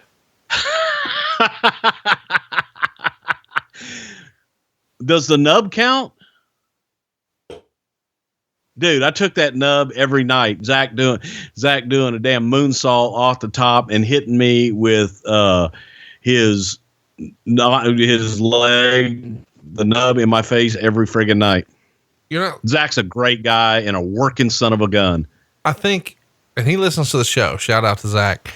I think you mean to say the prosthetic leg, not the his nub. No, his real body part, man, not the prosthetic leg, the nub of the leg where the leg used to be, because he didn't work with the prosthetic, and I would take it in my face every damn night, and it hurt. Are you allowed to say nub? I just did. N-U-B, nub.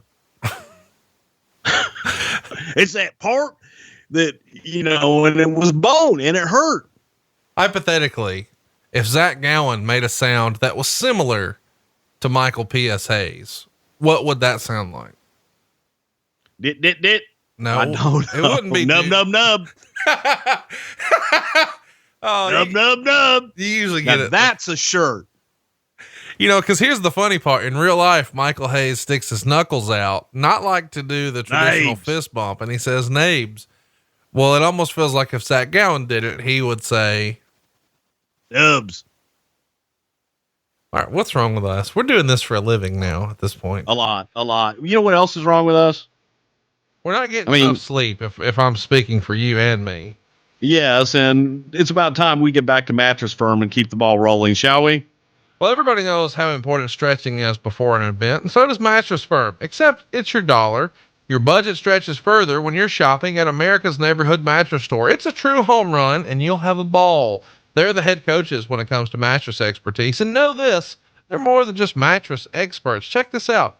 They have a game plan that helps you transform your mattress into a bed. From adjustable bases and sheets to headboards and bedroom decor, they have you literally and figuratively covered up like your favorite cornerback.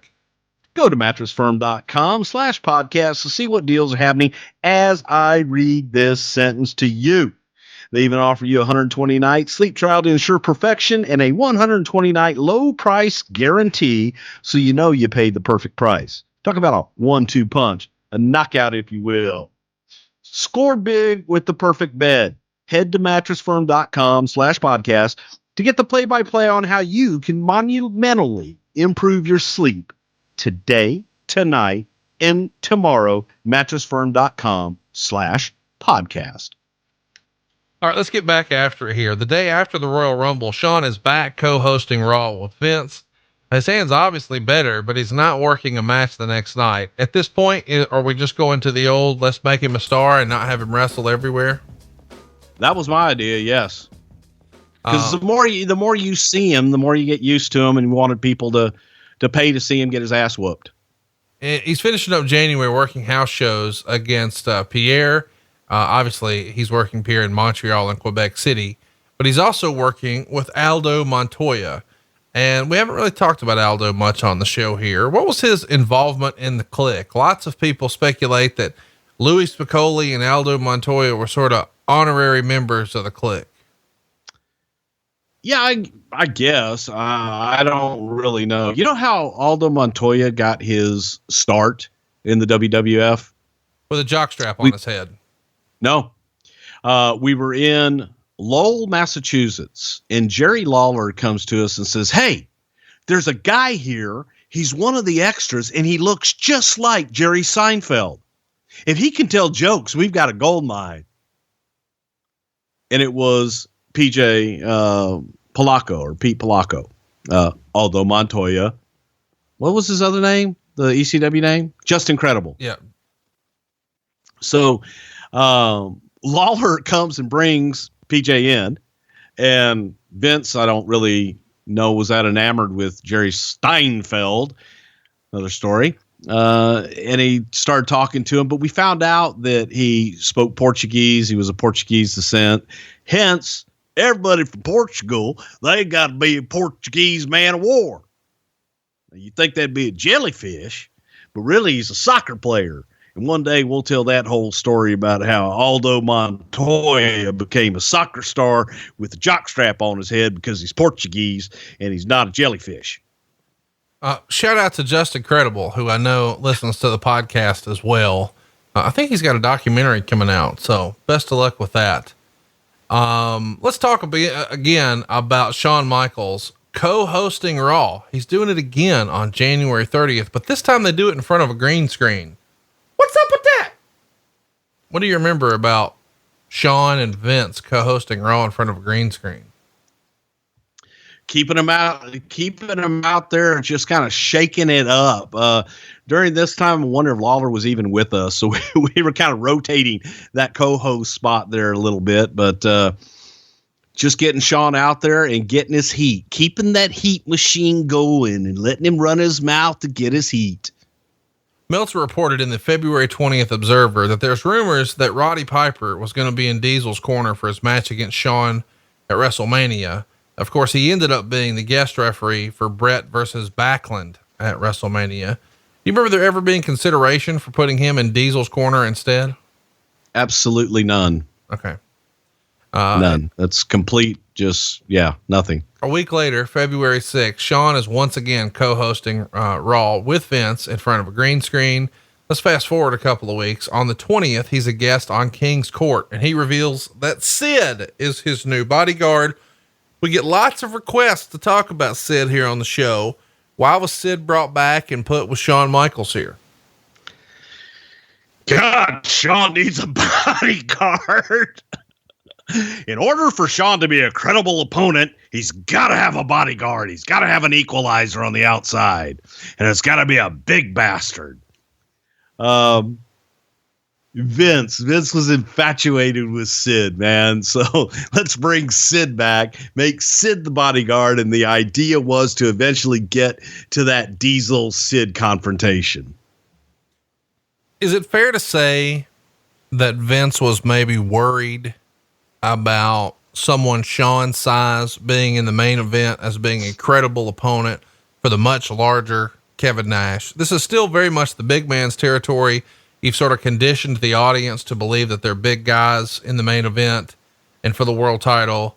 So wouldn't there be some sort of old school thinking that, hey, you know, just to make sure this is believable, we probably do need a big bastard out there in Shawn's corner. Is that fair to say?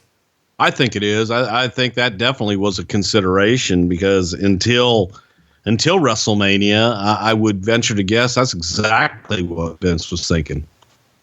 It's sort of funny though, because if you think about, you know, if Shawn was 5 inches or 50 pounds heavier, would he have needed a bodyguard if he was really the number one contender? Probably not. Right. You know, and that's the other funny thing. You look at Shawn, 6 feet. Right. He's not a small guy. I mean, he is in a land of giants, but that's a part that was always just funny to me. You know, Bret Hart and Shawn Michaels in any other world, they'd walk into a room and go, good sized guys. But in a land of giants, they're tiny. You know, and what's funny is I feel like people always mention Bret and Shawn as being smaller guys and not being giants, but a guy who never comes up in the conversation is Ric Flair. He's the same size as those guys. Right. Isn't it weird though, how those two guys, and I'm sure it's the WWF territory versus Crockett, but when you talk about smaller guys being champion, it's always Bret and Shawn. Flair's never mentioned, same size. Because Flair didn't have that monster factory and right. Flair was the heel. So he didn't have the monster factories always coming in, and they didn't, you know, again, Flair's a big guy, you know, in comparison, especially back in the day, you know, Dusty was a big guy, wasn't 7 foot tall. So it just was different territories and what the audience had become accustomed to. February 28th, you guys do the WrestleMania 11 press conference. It goes down at the Harley Davidson Cafe in Manhattan.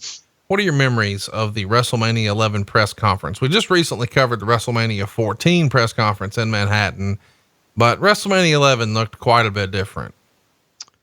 The one memory that I have in my head was Sid Vicious, Psycho Sid, gingerly trying to tie Shawn Michaels' tie for the press conference. Don't ask me why. And me having to go over and rip the tie out of his hand to tie the tie for Shawn that night. But it was just funny to me seeing this big monster Psycho Sid gingerly trying to fix Shawn's hair and fix his tie and fix his suit just right so he looked presentable going out for the press conference. And obviously the press conference, that was the whole coming out party for Lawrence Taylor and Bam Bam Bigelow. And all we wanted out of that press conference that day was the shot of Lawrence Taylor kissing Bam Bam's head. And that's what we got. How would you say the fanfare, as far as, you know, the attention from the media and mainstream, how was 11 compared to, say, the years prior? We'll start with 10. We could talk about 9 or 7 or 6 or 5. It feels like this is as down as it's ever been as long as you've been there. It was huge, especially in the New York market. And we were selling Hartford as the New York market, you know, believe it or not, because it was only an hour and a half, 2 hours, whatever it is, from Manhattan. So all of our promotion, man, that was to New York and trying to get people in New York excited about it because it was all about LT. And just retiring from the Giants, man, we shut down Times Square for a public workout with Lawrence Taylor. That was insanity. If you can imagine noon in New York City, Times Square, and where that little ticket window is on Times Square, it's famous. Everybody see it, where the singing cowboy, naked cowboy, stands and plays his guitar. We put a ring in that island and we shut Times Square down and had this workout and trying to get guys through those crowds. We had giant buses for locker rooms and everything. The media coverage for that event was probably the biggest that I ever remember up until that point. Obviously, it got a lot bigger as years went on. But for me, that was probably the biggest and widest media coverage I'd ever seen. let's get to WrestleMania. We might as well. We've been building it up here. I feel like I should mention Shawn is actually wrestling to sort of warm up on his way here. He's working Adam Bomb, Luger, The Undertaker. He's tagging with Jarrett against Diesel and Razor. He works a couple of matches with Brett, several with Bulldog. But right up until WrestleMania, it's mostly a tag with Diesel and Razor taking on Shawn and Jeff. And then we get to WrestleMania 11. It's April 2nd, Hartford, Connecticut, and Diesel pins Shawn to retain the WWF title at 20 minutes and 35 seconds. Here's what Meltzer said. This was a very good match, but it was all Michaels. Turturro was ring announcer and Thomas was timekeeper. With Anderson missing, Michaels came out with Jenny McCarthy of MTV. When Diesel came out, it was with Anderson solving the mystery of her disappearance. Lawler said Turturro was a lousy detective since he didn't solve the mystery on his own, and McMahon said maybe he could get a job working with the government. Up to this point, the heat in the show had been decent, but during the beginning and end of this match, the heat was excellent. The audience was split 50-50. Michaels was taking fantastic bumps for Diesel for several minutes. In the end, Shawn and Diesel earned 4 stars. Michaels delivers the super kick, but the injured ref gets in too slow and Diesel kicks out. Sid uses a knife to remove the padding from the turnbuckle. Let's remember now, Sid has just stabbed the fuck out of Arn Anderson overseas, and he's using a knife here to remove the padding from the turnbuckle. And Diesel was supposed to slingshot Michaels into the unprotected turnbuckle to lead to the win, but the spot was screwed up and Michaels hit a padded turnbuckle and then used a foot to the face and a jackknife for the pin. The only weak spot was Michaels recovered too quickly after being pinned as he got up immediately. Diesel brought out all 4 celebrities in the ring for a post-match celebration. 4 stars. Diesel has gone on record as saying that Shawn was working super fast here, especially when they first started the match, in an effort to try to blow Diesel up. And even though they're friends, he says he knew it was coming and he knew that's what Shawn was going to do. And of course he did. What do you remember about this main event? We've got all kinds of celebrities. We've got a fucking knife in the hands of the guy who just stabbed Arn Anderson. There's a lot going on in this main event that, I mean, it should have been the main event, but it's not because Lawrence Taylor's there. What do you remember about this match? How it was put together, what the feedback was, what people thought afterwards? Well, Shawn did what Shawn does. You know, he went out to steal the show and he wanted people talking about him at the end of the night and the next day. So it's kind of what we expected. The match itself, for me, I didn't think it was one of their best matches by any stretch of the imagination. I thought that it should have been, I don't know what I thought it should have been. We were fighting an uphill battle. The audience frigging loved Shawn. He's out there doing all of his stuff and we're trying to shove them down their throats as a heel. So to do that, Vince comes up with the idea before that. Well, if Shawn walks out with Pam Anderson, they're going to love him. So let's have Diesel, Big Daddy Cool, steal the girl from Shawn. And she wants to be with the champion instead of being with a loser like Shawn Michaels. So hence the Pam Anderson switch, because the whole buildup for that was that Pam was going to be coming out with Shawn.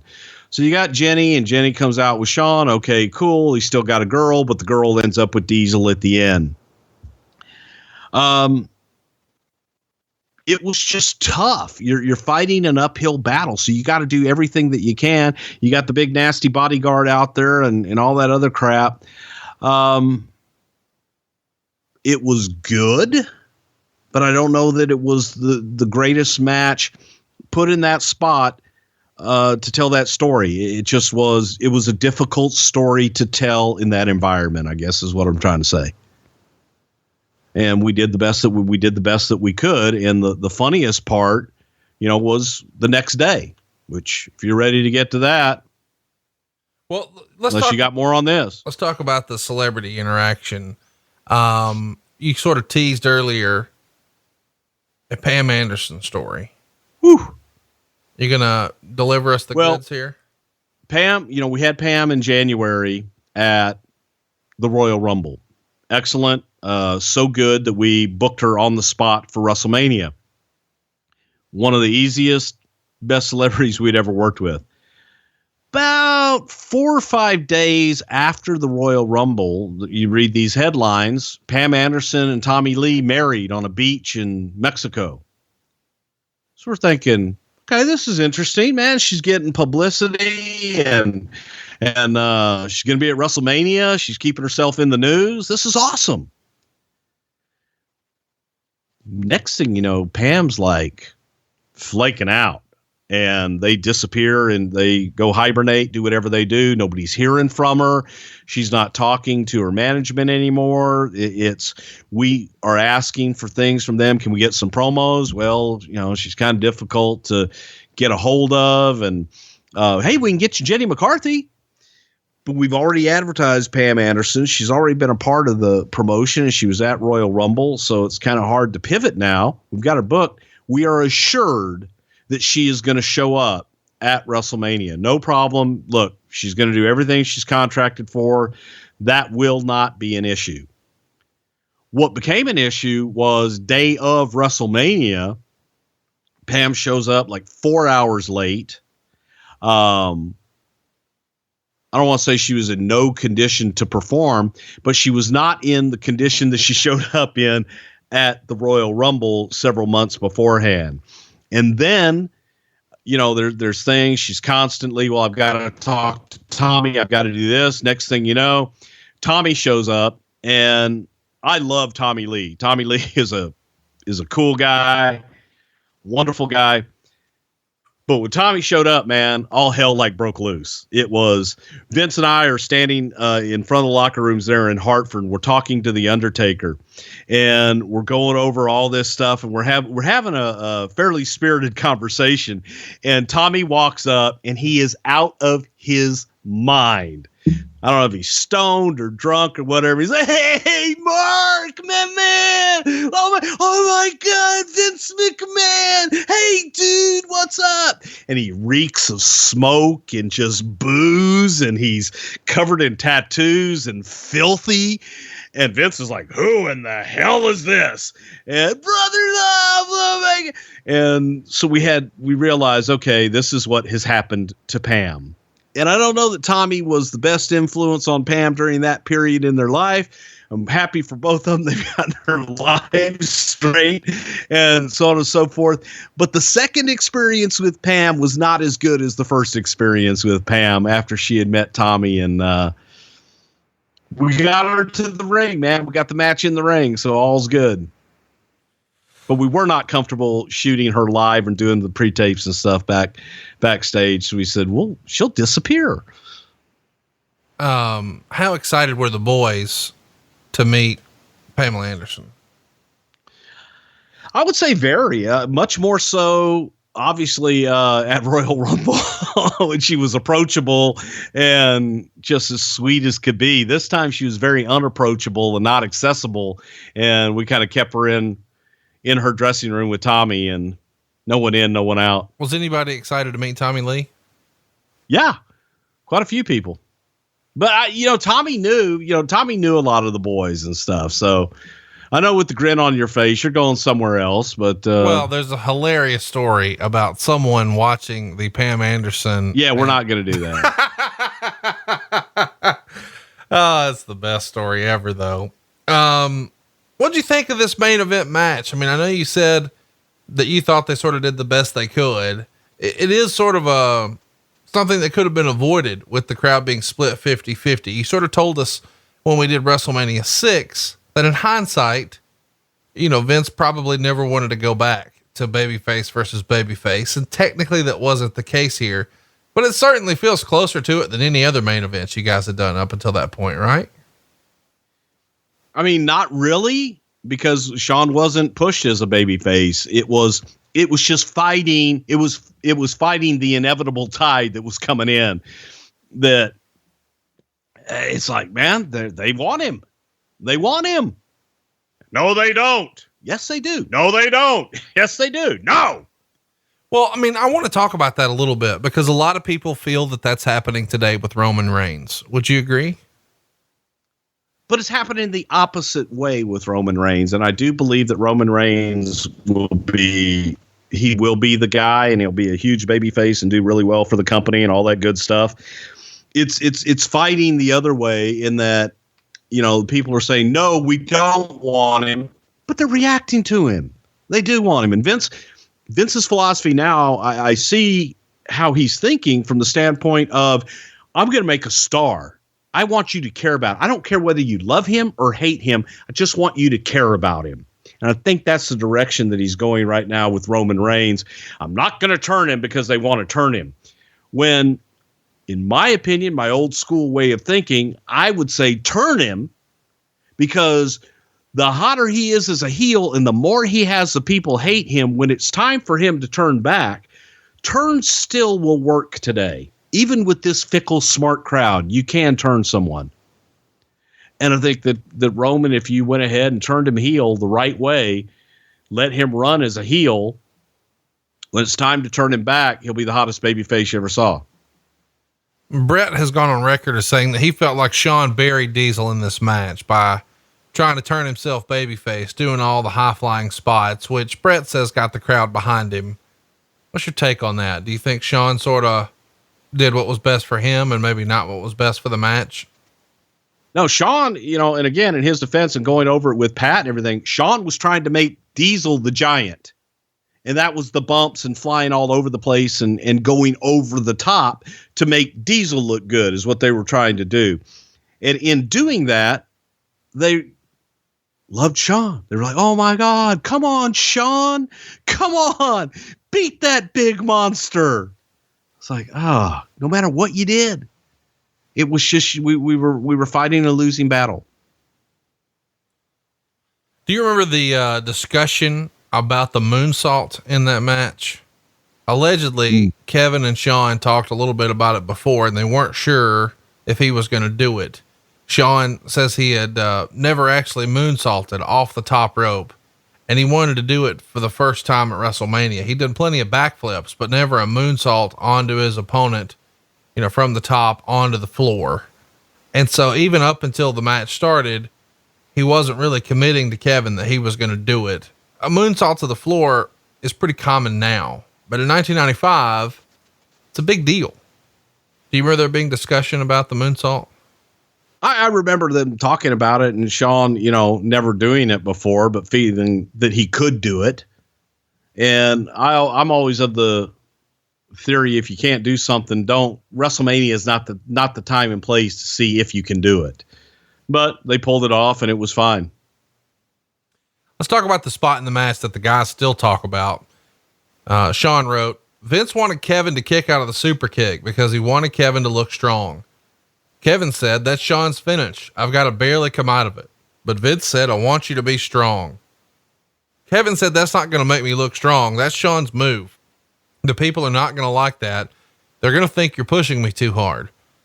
And Shawn said when the time came for the kick, he hit Kevin with it and he popped up at 1. So instead of kicking out at 2 or 2.5 or 2 3/4, Kevin kicks out at 1, exactly as Vince asked. And the boos come raining in. Kevin allegedly yelled or grumbled, I knew it. Shawn says he called for a belly to belly suplex and crawled over to him and said, barely kick out. They got a 2 count just as the shoulder got up right before 3 hit and the crowd sort of got back into it. Allegedly, when they come backstage, they went up to Vince and Vince said, yep, bad call. And he admitted that maybe it was a mistake to have him kick out of a super kick at 1. We've talked a little bit about this on the show before where you've said things like a finisher should be a finish. What do you think here? Diesel kicking out at 1. Can you still defend it? Or are you on board with that being a mistake? No, it was a bad call. That should have been the 2.5. And I hate 2.5 counts. That should have been a 2.5. Bad call. Because it was trying to make him Hulk Hogan. Right. He wasn't Hulk Hogan. All right. So let's talk about the next day. You've been itching to talk about it for a fucking hour. So let's do it. The next day they're doing TV in Poughkeepsie. And Shawn would write, when I arrived at the building, Vince told me he wanted to talk. Quote, Shawn, we're going to switch you to babyface. And Shawn. Well, let me stop you there. Because the build up to this. So as I mentioned beforehand, for almost a year, Pat and I had been saying, we got a baby face. We got to, Shawn's a baby face. They want him as a baby face. And come around, whatever it was, August, September, we were told never, ever bring up the suggestion to make Shawn Michaels a baby face ever again. That little bastard will not be a baby face in this company. He is a heel, and he will always be a heel. Hartford, Connecticut. Outside of whatever little hotel we were staying at. We're waiting. Shane McMahon is driving. I'm sitting in the back. Pat's in the back. We're waiting on Vince. Vince gets in the car. Let's go. Slams the door. And starts the car ride off with this statement. God damn it, guys. We've got a babyface on our hands.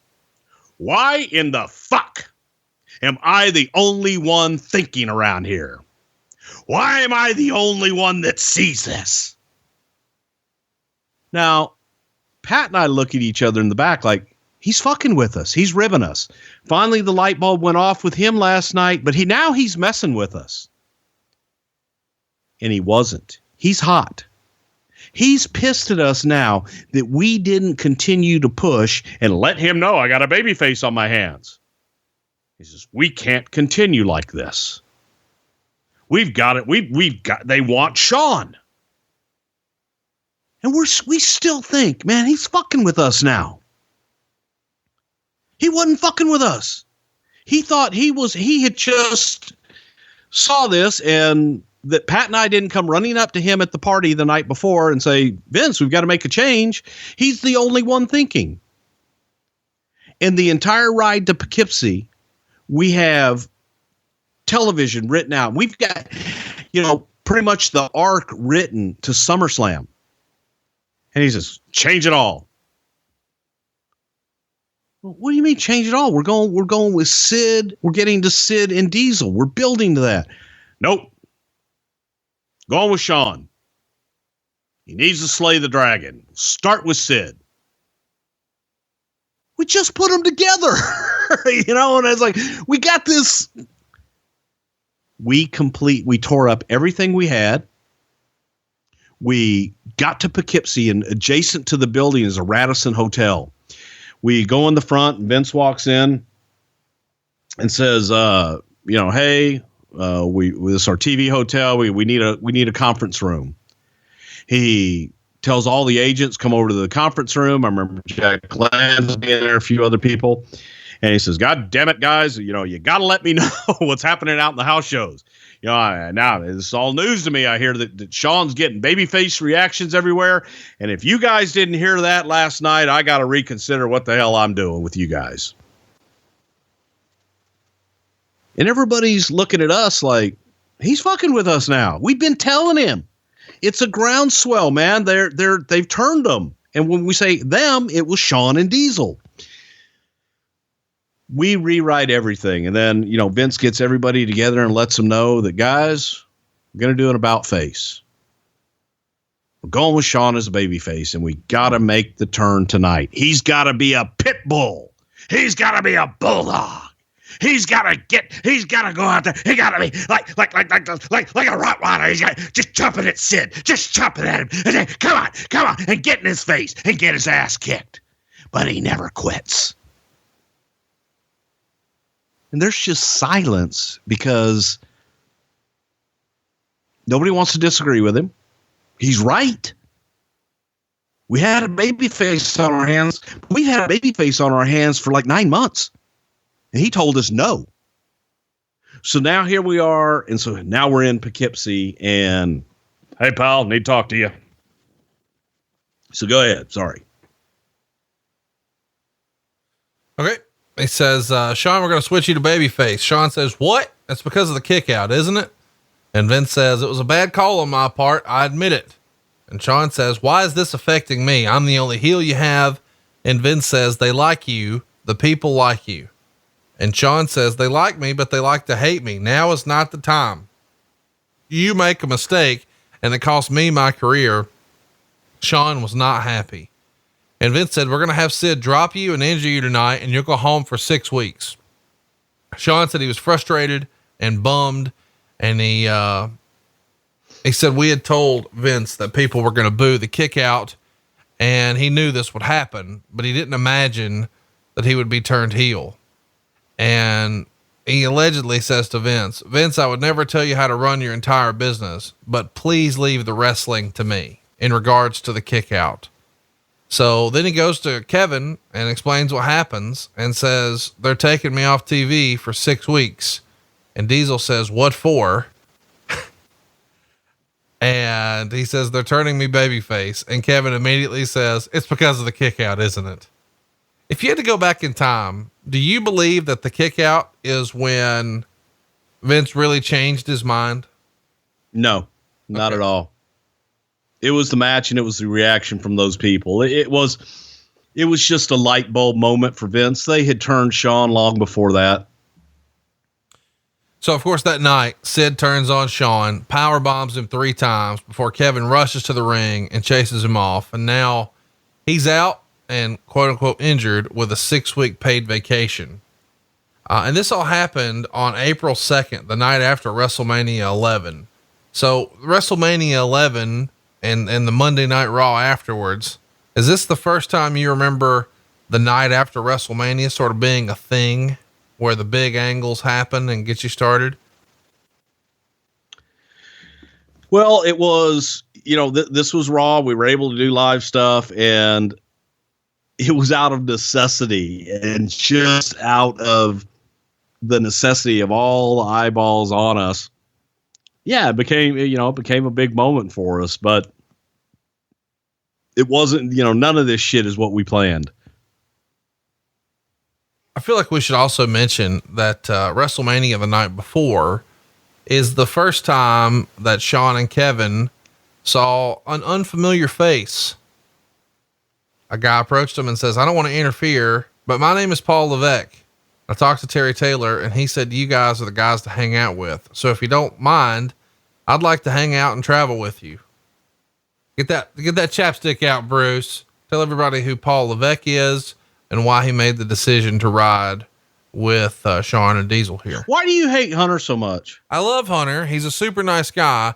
But why is it bad for me to say good things about Hunter and I say bad things about him when it's bad? When have you said, all right, I'll give you an open floor here. My apologies. Let's start over. We'll hit the reset button right now. Bruce, say something. Well, no, when you say rumor and innuendo about him, and the only reason he's there is because he married the boss's daughter. And I say, well, no, he's deserving. He works his ass off. And you say, well, I mean, cause you're for a JOB over there. And that's what most of our listeners think. I don't think I'm alone in this. So since you said you say negative things about Hunter, let's give you an opportunity. The floor is yours. Say something negative about Hunter. Oh, he's got a big nose. Give me something else. I'm not going to play this game with you. Well, that's what I'm saying. When you talk about rumor and innuendo, well, tell us all the negative things about Ric Flair. We're not talking about Ric Flair. We're not talking about Hunter now either. Okay. Who's Paul Levesque? Triple H. Okay. Do you want to tell us about bringing him in? Who signed him? Who brought him in? Why was he a fit with the Kliq? We're trying to do a fucking show. Well, he was brought in because he was somebody that we had our eye on for a long time. And he was somebody that Walter Kowalski had told us about. Pat Patterson and I had gone down and seen him in Massachusetts work right before he signed with WCW and told him then, hey, when your contract's up and you're able to come, give us a call. And he did. And it was time for him to come in. So we had wanted him. We had wanted him for a while. So there you go. He's riding with the boys, and I guess you're not going to tell us anything else about it. Let's talk about WrestleMania. Well, no, I don't know how if Shawn said, he went up and introduced himself, I don't know how he became part of the Kliq. They all just became friends and started riding together. And, like last week, when we were talking about all those guys coming in, it was always kind of like the evolution of man, where you'd see Kevin Nash and then you'd see Razor, then you'd see Shawn, and then 1, 2, 3 Kid or Hunter, behind that, and they would all be behind. It's where Sean Waltman came up with the name Trailer. Chief J Strongbow nicknamed him Trailer because he said he was always kind of behind the Kliq with his bag trailing behind, just following behind everybody and called him Trailer. But they were, guys that hung out, traveled together. There were a lot of guys that, hung out and traveled together. And those were the 4 or 5 guys that became the Kliq. Let's talk about WrestleMania, because Kevin Nash has been pretty open about saying back in this era, you had no idea what type of year you were going to have financially until you got your WrestleMania check. Is that fair to say? I mean, it feels a sort of, I don't know, unpredictable, I guess is the right word to say, because you never know exactly what sort of pay scale Vince is using. You don't really have an idea, but then of course the gate comes in, the pay-per-view buy rates come in, and then there is a formula or there's not a formula. What can you tell us about the way WrestleMania payoffs were figured in this era? No, a lot of it was, on what Vince felt at the time. It had a lot to do with the gate, but also had a lot to do with the pay-per-view buys that came in. And during this time, we were still about 90 days behind before you would ever find out how many buys and before the money would actually come in. So he would make those, but the WrestleMania payoff for a lot of guys, that was the biggest payoff of the year. And that would make or break your year, depending upon where you were on WrestleMania. But for the most part, that was your biggest payoff of the whole year. Is it fair to say at WrestleMania 11 that Lawrence Taylor got the biggest payday? I'd say Vince got the biggest payday, but LT probably got the next biggest. Next up, would it be Shawn, Diesel, or Bam Bam? Probably Shawn, Diesel, and Bam Bam probably all got equal pay. Okay. And we would assume that's probably 6 figures or more. Somewhere they in the did 6 well. figures. Okay. Wouldn't surprise me. Okay. So Shawn's out for 6 weeks and he comes back on May 22nd and he pins King Kong Bundy in a King of the Ring qualifying match. And at this point, depending on who you believe, this is when everybody starts to say that the Kliq starts to gain some control. I guess at this point, these guys are renting a big van and we've got Shawn Michaels, Kevin Nash, Scott Hall, Hunter Hearst Helmsley, and the Kid all in the same van. And according to the rumor and innuendo, one of the reasons they liked for Hunter to travel with them was because he was a teetotaler. So he didn't drink, Right. He didn't take pills. I was looking for you to give me that earlier. You didn't. So I brought it up. What can you tell us, if anything? Are you going to play like you don't know anything about any of this again? Well, no, that's exactly why he was the driver. He was the wheel man, because they could all sit back and drink and take whatever it is they wanted to take, and nobody had to drive, and Hunter would take care of them, make sure they got from place to place. Is it fair? It's always good to have a good week. Here's the crazy thing. You want to know who was one of the best wheelmen in the business? You're going to laugh at this. Who? Doot. I believe that. He's not anymore, by the way. I've never been so scared in my life. But no, Hunter was a good wheel man, and he didn't party, so he takes care of everybody. For the next year and a half, these guys were pretty much inseparable. I mean, they spent so much time together that allegedly Lex Luger is the person who gives them the name the Kliq. Do you remember Lex being the guy who sort of coined the phrase? I don't remember who coined it, but it got, the Kliq was recognized, by everybody, and everybody was kind of calling him the Kliq.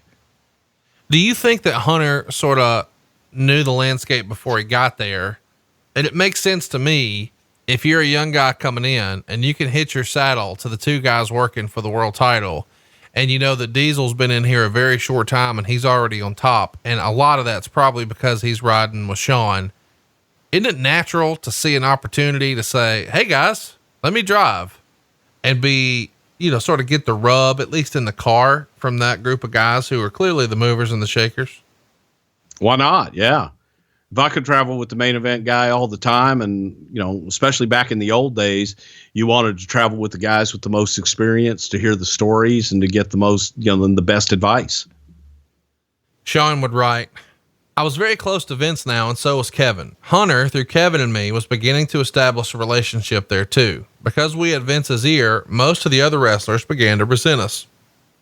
They already didn't like me, and Kevin is such a friendly person, he's tough to dislike, but he still got heat for being in the Kliq. Shawn said, many thought we were using our relationship with Vince as a way for us to stay on top and as a way to keep them down. Were we bad mouthing others to try to keep them down? No. We had this pirate guy and he didn't want to put Kevin over. Kevin was the champion and Lafitte was fairly low on the card. The champion beat all of us. So we buried him and we did it to his face. We let him know everything that we were doing. We called up Vince and told him the pirate needs to go. Vince told us to lighten up. He would talk to him, but Vince didn't fire him. He didn't think our suggestion of punishment fit the crime. Now, Shane Douglas is on record for a lot of this, and he's done a bunch of shoot interviews. So I want to sort of recap Shane's version of this same story, and then we'll get your take of what really happened, or what happened when the Kliq tried to bury the pirate. Shane Douglas is in the company at the time as Dean Douglas, and he's talking about this specific incident that goes down in Montreal. He says that Pierre was doing a lot of work to get tickets up for this particular show, and the house was up about 60 grand. It's not a TV show. It is still a house show. And Shane said Vince wanted them to do some sort of hot finish so they could come back the next month and do a rematch and hopefully have it up even more. Well, Shane said Shawn walked into the room and asked Kevin what he's going to do that night with Pierre. And Kevin said, Vince wants some hot finish. And Shawn said, no, you're the world champion. And Shawn asked Kevin, when you worked with the world champion, did you put him over clean? And Kevin said, yes. Shane then said that Shawn said, well, you're the world champion and that piece of shit will put you over clean. And Shane said, Kevin said, no, Vince wants something hot so he can come back. And Shane insists that Kevin was very professional, but Shawn just keeps on hammering Kevin about this. And eventually Shane said Carl came in and Shawn went to walk out and said to Carl, hey Carl, how you doing, buddy? And then he walked past Carl like he was leaving the room, but then he stopped and stood right behind Carl. And when Carl asked Kevin what he wanted to do tonight, Shawn was standing behind Carl, mouthing the words, fuck him, and flipping him off, signaling jackknife 1, 2, 3 with his fingers. And then Shane said he was watching all this happening right in front of him when Kevin said to Carl, I was thinking jackknife 1, 2, 3. And Carl said, no, we can't come back with that. And Shane said Shawn was acting like he was in middle school, and he remembered thinking to himself, am I in 7th grade? He says that Shawn goes into the next dressing room and said, excuse me, everyone. Carl Ouellette is too much of a superstar, too much of a prima donna to do a job for our world champion. And Shane said that Carl said to Shawn, I didn't say that. And Shawn said, let me finish, Carl. He's too much of a prima donna to put Kevin Nash, our champion, over. And so Shane said Carl went after Shawn and everybody pulled him apart. And after the show, they're all back at their hotel, the Days Inn in Montreal. And Shane said the Kliq came up to him and told him to come to their room. They're having pizza and beer and they want to talk to him. So Shane comes in and they're talking about this incident with Carl. And Shane says that Shawn suggested they call Vince and have Carl fired.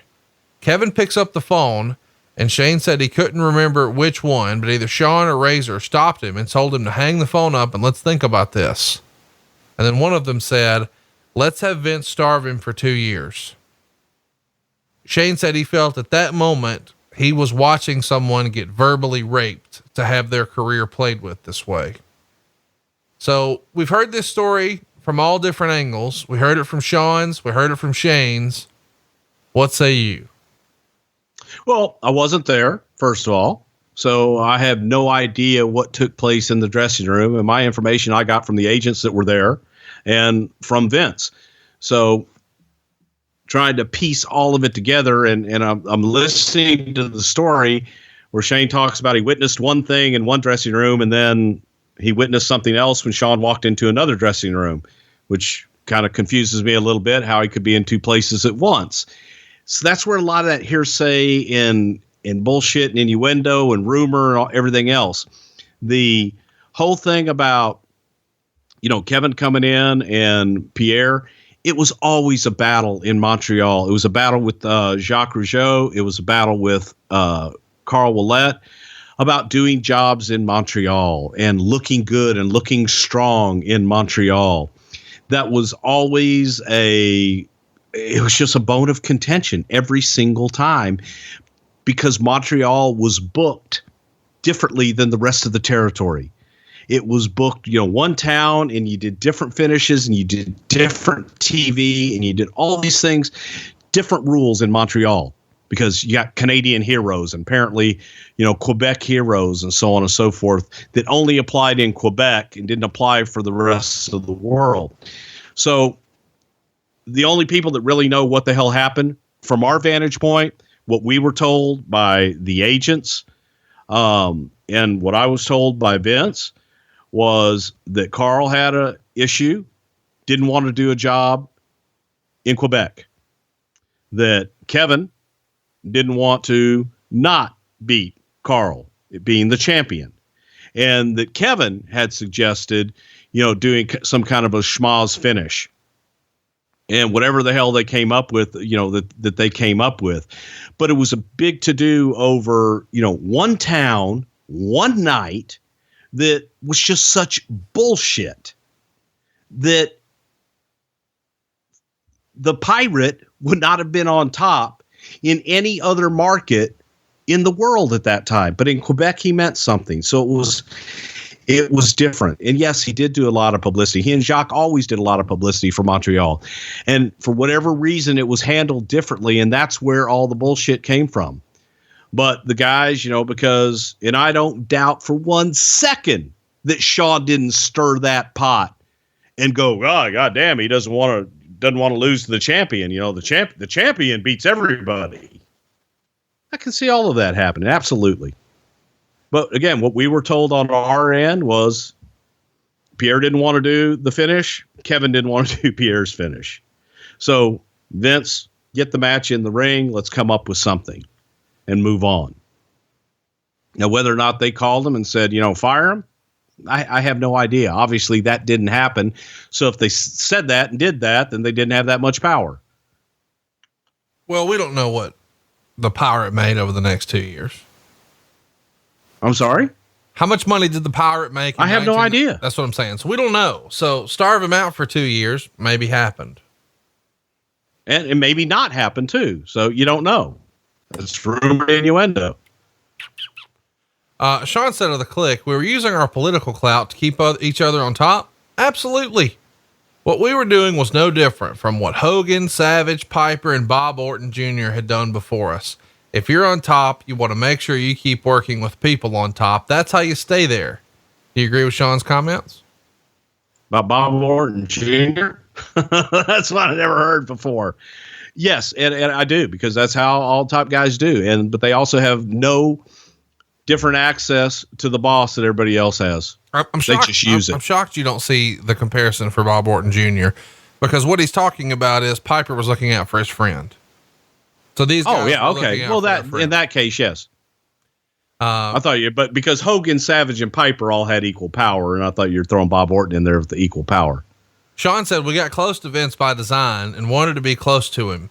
We liked him and admired him. It was the smart thing to do. Pat Patterson was always telling me, the office is not your enemy. We are here to help you. We hired you to work here. You think we are actually out to get you? So Pat Patterson was sort of the voice of reason sometimes for some of Shawn Michaels, I don't know, paranoia. Is that fair to say? Pat was a big fan of Shawn, and Pat always tried to sit down with Shawn. He enjoyed his work, enjoyed his dedication to the business, and just was always trying to help him out. If you had to say that anyone was more manipulative than someone else in the Kliq, who would you say some of the worst or the two worst offenders were? Everyone listening already has Shawn and Diesel. Over Shawn and Hall? Yeah. I think most people would have picked Razor Ramon just based on that Shane Douglas story, but you say it was Shawn and Diesel who liked to keep them stirred up more? I'd say it was Shawn and Diesel. Probably the best at it. Through June, we see Shawn working with Sid a lot, and he even works a couple of times with Lawler. But the big shows include like Madison Square Garden in a cage against Sid, But then when they go on a European tour in mid-June, you see him working with IRS. That gets us to King of the Ring, and that goes down on June 25th, 1995 in Philadelphia. Shawn and Kama go to a 15-minute time limit draw. And coming into the event, Meltzer sort of speculated that it was apparent to him that Shawn was going to win the King of the Ring. Of course, that didn't happen. He didn't even win a match on the pay-per-view. But do you remember there being consideration of having Shawn win the King of the Ring here? No, there was not. Let's go through mid-July, where we would see Shawn working the Intercontinental Champion Jeff Jarrett on all the house shows and actually winning by DQ. And that gets us to In Your House 2, which we've talked about a lot before. This is where we see Michaels pin Jarrett to win the Intercontinental title. They go about 20 minutes. And it's a pretty well-reviewed match. They get 4.5 stars. And this is timely because a lot of people who are sort of anti-Jeff Jarrett, and there's a lot of people who've just sort of come out of the woodwork just shitting on Jeff lately. I always steer them to our Jeff Jarrett podcast because I do think he has a unique story, and a story unlike anybody else in wrestling. But this match is something you should go out of your way to see. If you're looking for some really good stuff that maybe you haven't seen before, because Lord knows not a lot of people were watching In Your House 2, check this out. In Your House 2, July 23rd, 1995 at Nashville, Tennessee. 4.5 stars. What'd you think of this match and Shawn's performance with Jeff here? I thought that the match was excellent. The whole story going into it was a great story. And this was during a time that, you talk about guys and different things. This was actually during a time that we had Shawn come and sit with us when we were writing at Pat's house, and he came and sat with us for a couple days in town just to kind of see how the process goes. Which we invited different people. Hey, you want to come and see how the process is, because it'll help them appreciate that. Well, why don't I just win the title and win the belt and beat everybody? Okay, there's a little bit more to it than that. So this was during a time Shawn came and sat with us for a couple days and realized this isn't for me. I don't want to do this. This is way too much detail and way too much gaga along the ways. But this was the whole build up for the Jeff Jarrett and the With My Baby Tonight and Road Dogg turn and doing the whole expose, because at the time Jeff was spending 9 days working hard on the go, and the hands on the clock kept spinning too slow. He couldn't wait to be alone with his baby at night.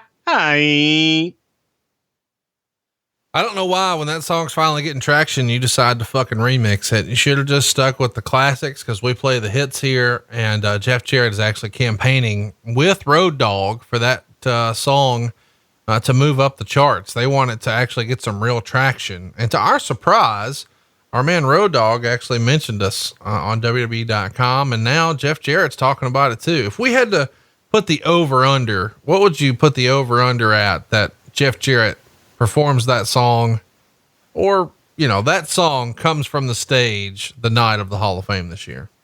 God, I hope so. It would be the second time that Jeff Jarrett ever performed that song in his life for real, because the first time would have been at our event in Orlando last year at our very first ever live show. And that's where we sang, spend my days working hard on the go, but the hands on the clock keep spinning too slow. I can't wait to be alone with my baby tonight. So there's a pro tip for you. If you're hoping to get put in the WWE Hall of Fame next year, reach out to us on Twitter about being our special guest this year at WrestleMania. Let's talk a little bit about how a year changes things, right? I mean, to me, if that song is sang on stage, it cements our influence with the WWE. Well, we did we get Bad Street in? No, that was before us. Yeah. I love that's your new gimmick. Well, we got this fucker in, we got that guy in. No. God damn. That's hilarious. Are you sure? I'm sure. Bad Street, Atlanta, GA. Doot, doot. Baddest street in the whole USA. Bad Street, nasty and hot. The further down that block you went, the badder it got. If you're on Twitter, we want you to tweet at Michael P.S. Hayes 1 and tweet him that Bruce Prichard is now taking credit for him going into the Hall of Fame. And no, don't do that, because then I'll get a phone call about 9:00 at night. Hey, you know I love you, but don't tag. I love you too, Michael. Don't leave that part out. Don't tag me in that, but it's at Michael P.S. Nothing but Hayes tag 1. Conrad. No, don't do that. I'm not claiming it. You claimed it. I corrected it. That's the way it happened. Well, who else did we get in? Well, let's keep going. right. July 25th, there is a Superstars taping where Shawn beats Skip. And after the match, it's a little life imitating art, maybe, because Shawn is about to kiss Sonny and Shawn turns his head at the last second. And we've told the story here on the podcast before on our Sonny episode of their real life romantic relationship. And I think Sean Waltman and maybe some other people have told the story about how they would sort of scurry off into the closets at TV, Shawn and Sonny, and do some adulting. And the rest of the Kliq sort of watches the door. And one time in particular, when Shawn came out, he had remnants of Sonny's sweater stuck in his beard. This is all going down, by the way, while her real life boyfriend is there. How common knowledge was the relationship in 1995, do you think? Well, I think when they were in the relationship, it was common knowledge. You know, Sonny was going around telling everybody, and Sonny was showing pictures of the two of them together. It wasn't like they were really trying to hide it that much. I think Skip was the only one that might have denied it taking place at the time. Feel bad for that guy. Let's talk about maybe one of the most famous Kliq moments. Shawn said, not too long after Hunter started with the company, we were sitting at a restaurant in Indianapolis talking business like we always did. We knew we had a lot of talent in the company, but something we were doing wasn't working. The world was changing, and we thought we needed to take an edgier approach. At this time, the company was giving guys jobs as gimmicks. We had a garbage man, a dentist, and the fucking pirate. Those weren't gimmicks. They were occupations. And we weren't doing any cool storylines. We had great talent like the Guns, Bart and Billy.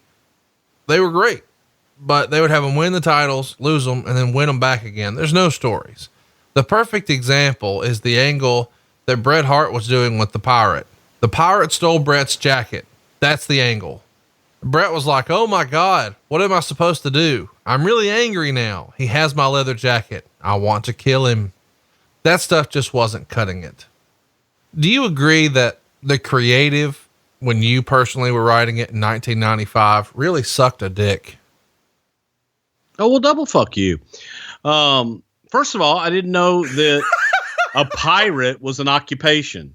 Well, Shawn wrote that. I mean, what do you think pirates get on their W-2 at the end of the year? We're close to April 15th. Hypothetically, what do you think the pirates put? I don't know. You'd have to ask the IRS. God damn. We used to be funny a year ago. I know. Yeah, that was about as bad as these storylines here. This is this is the most we've talked about the pirate without a callback to the Royal Rumble 1994 episode, which I think we're due for right here. It's a miracle. He caught a ball. It's a miracle. Well, you know, we were doing the shit that had traditionally worked. And that was one of Vince's things. You know, you try and make someone what they are in real life, make it an extension of them. And Carl Ouellet was a pirate in real life. So you try to make an extension of that. And oh my God, Glenn Jacobs, you know, had aspirations of being a dental hygienist, and no, some of them were pretty bad, man. And it was just a sign of the times that what we did. Now, I'll tell you the incarnation of the jacket thing with Bret, and that actually came from me. And here's the incarnation of it. There was a hot angle that we had done in Houston. Now you also have to remember, we're talking 1972. 1972, 1973 maybe. And Dory Funk Jr. he used to wear his West Texas State Letterman's jacket to the ring when he was world champion. So we did a deal where Jose won on disqualification. So he won the match, but he didn't get the belt. So Jose took what Dory prized more than the championship, and that was his Letterman's jacket. And I'll never forget the program, which I still have the program, is Ben por ella, come and get it in Spanish. And it drew great.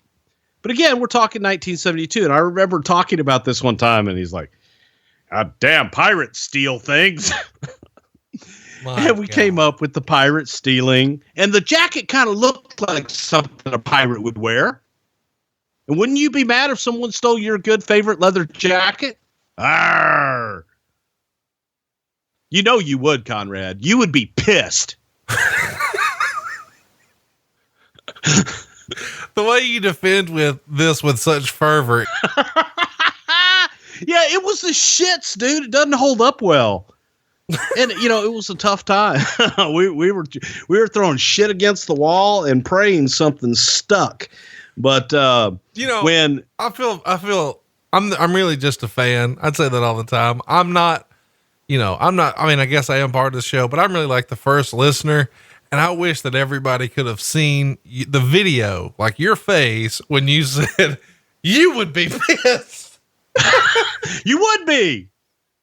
Somebody stole your nice pink and black leather jacket that you had custom made, and they took it and they're running around on their boat and they're saying, "Ah, matey," you'd be pissed off. You'd want to get that son of a bitch back. Now, and again, we're talking about a time here where Bobby Heenan's running joke is, "Oh yeah, I went to the dentist the other day. You know my dentist? I yank him." God damn, I love it. We need a character like that. And Isaac, before we know it, hey, Isaac Yankum's born. And a fan asked a question. I'm sorry, I'm sidebarring again. A fan asked a question about last week's show. And they asked who that fourth night was supposed to be. We had Greg or the third night. It was Jerry Lawler, Greg Valentine, hang on. Terry Funk. If you're going to take over, tell the story. Survivor Series 1993, Jerry Lawler's out, Shawn Michaels in. It was supposed to be mystery nights, and you would have different wrestlers under hoods. And so there was a question, who was the other guy supposed to be? All right, take over. And the other guy was supposed to be Glenn Jacobs, who Jerry Jarrett had, talked about and said, "I got this guy and he's worked in Tennessee, big bastard." But when they brought Glenn in, Glenn was green as grass, but Vince saw something in him and didn't want to put him out there.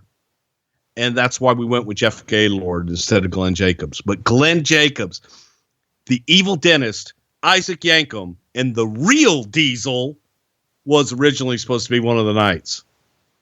I love that you said the real Diesel just to piss people off. Thank you for that. You're welcome.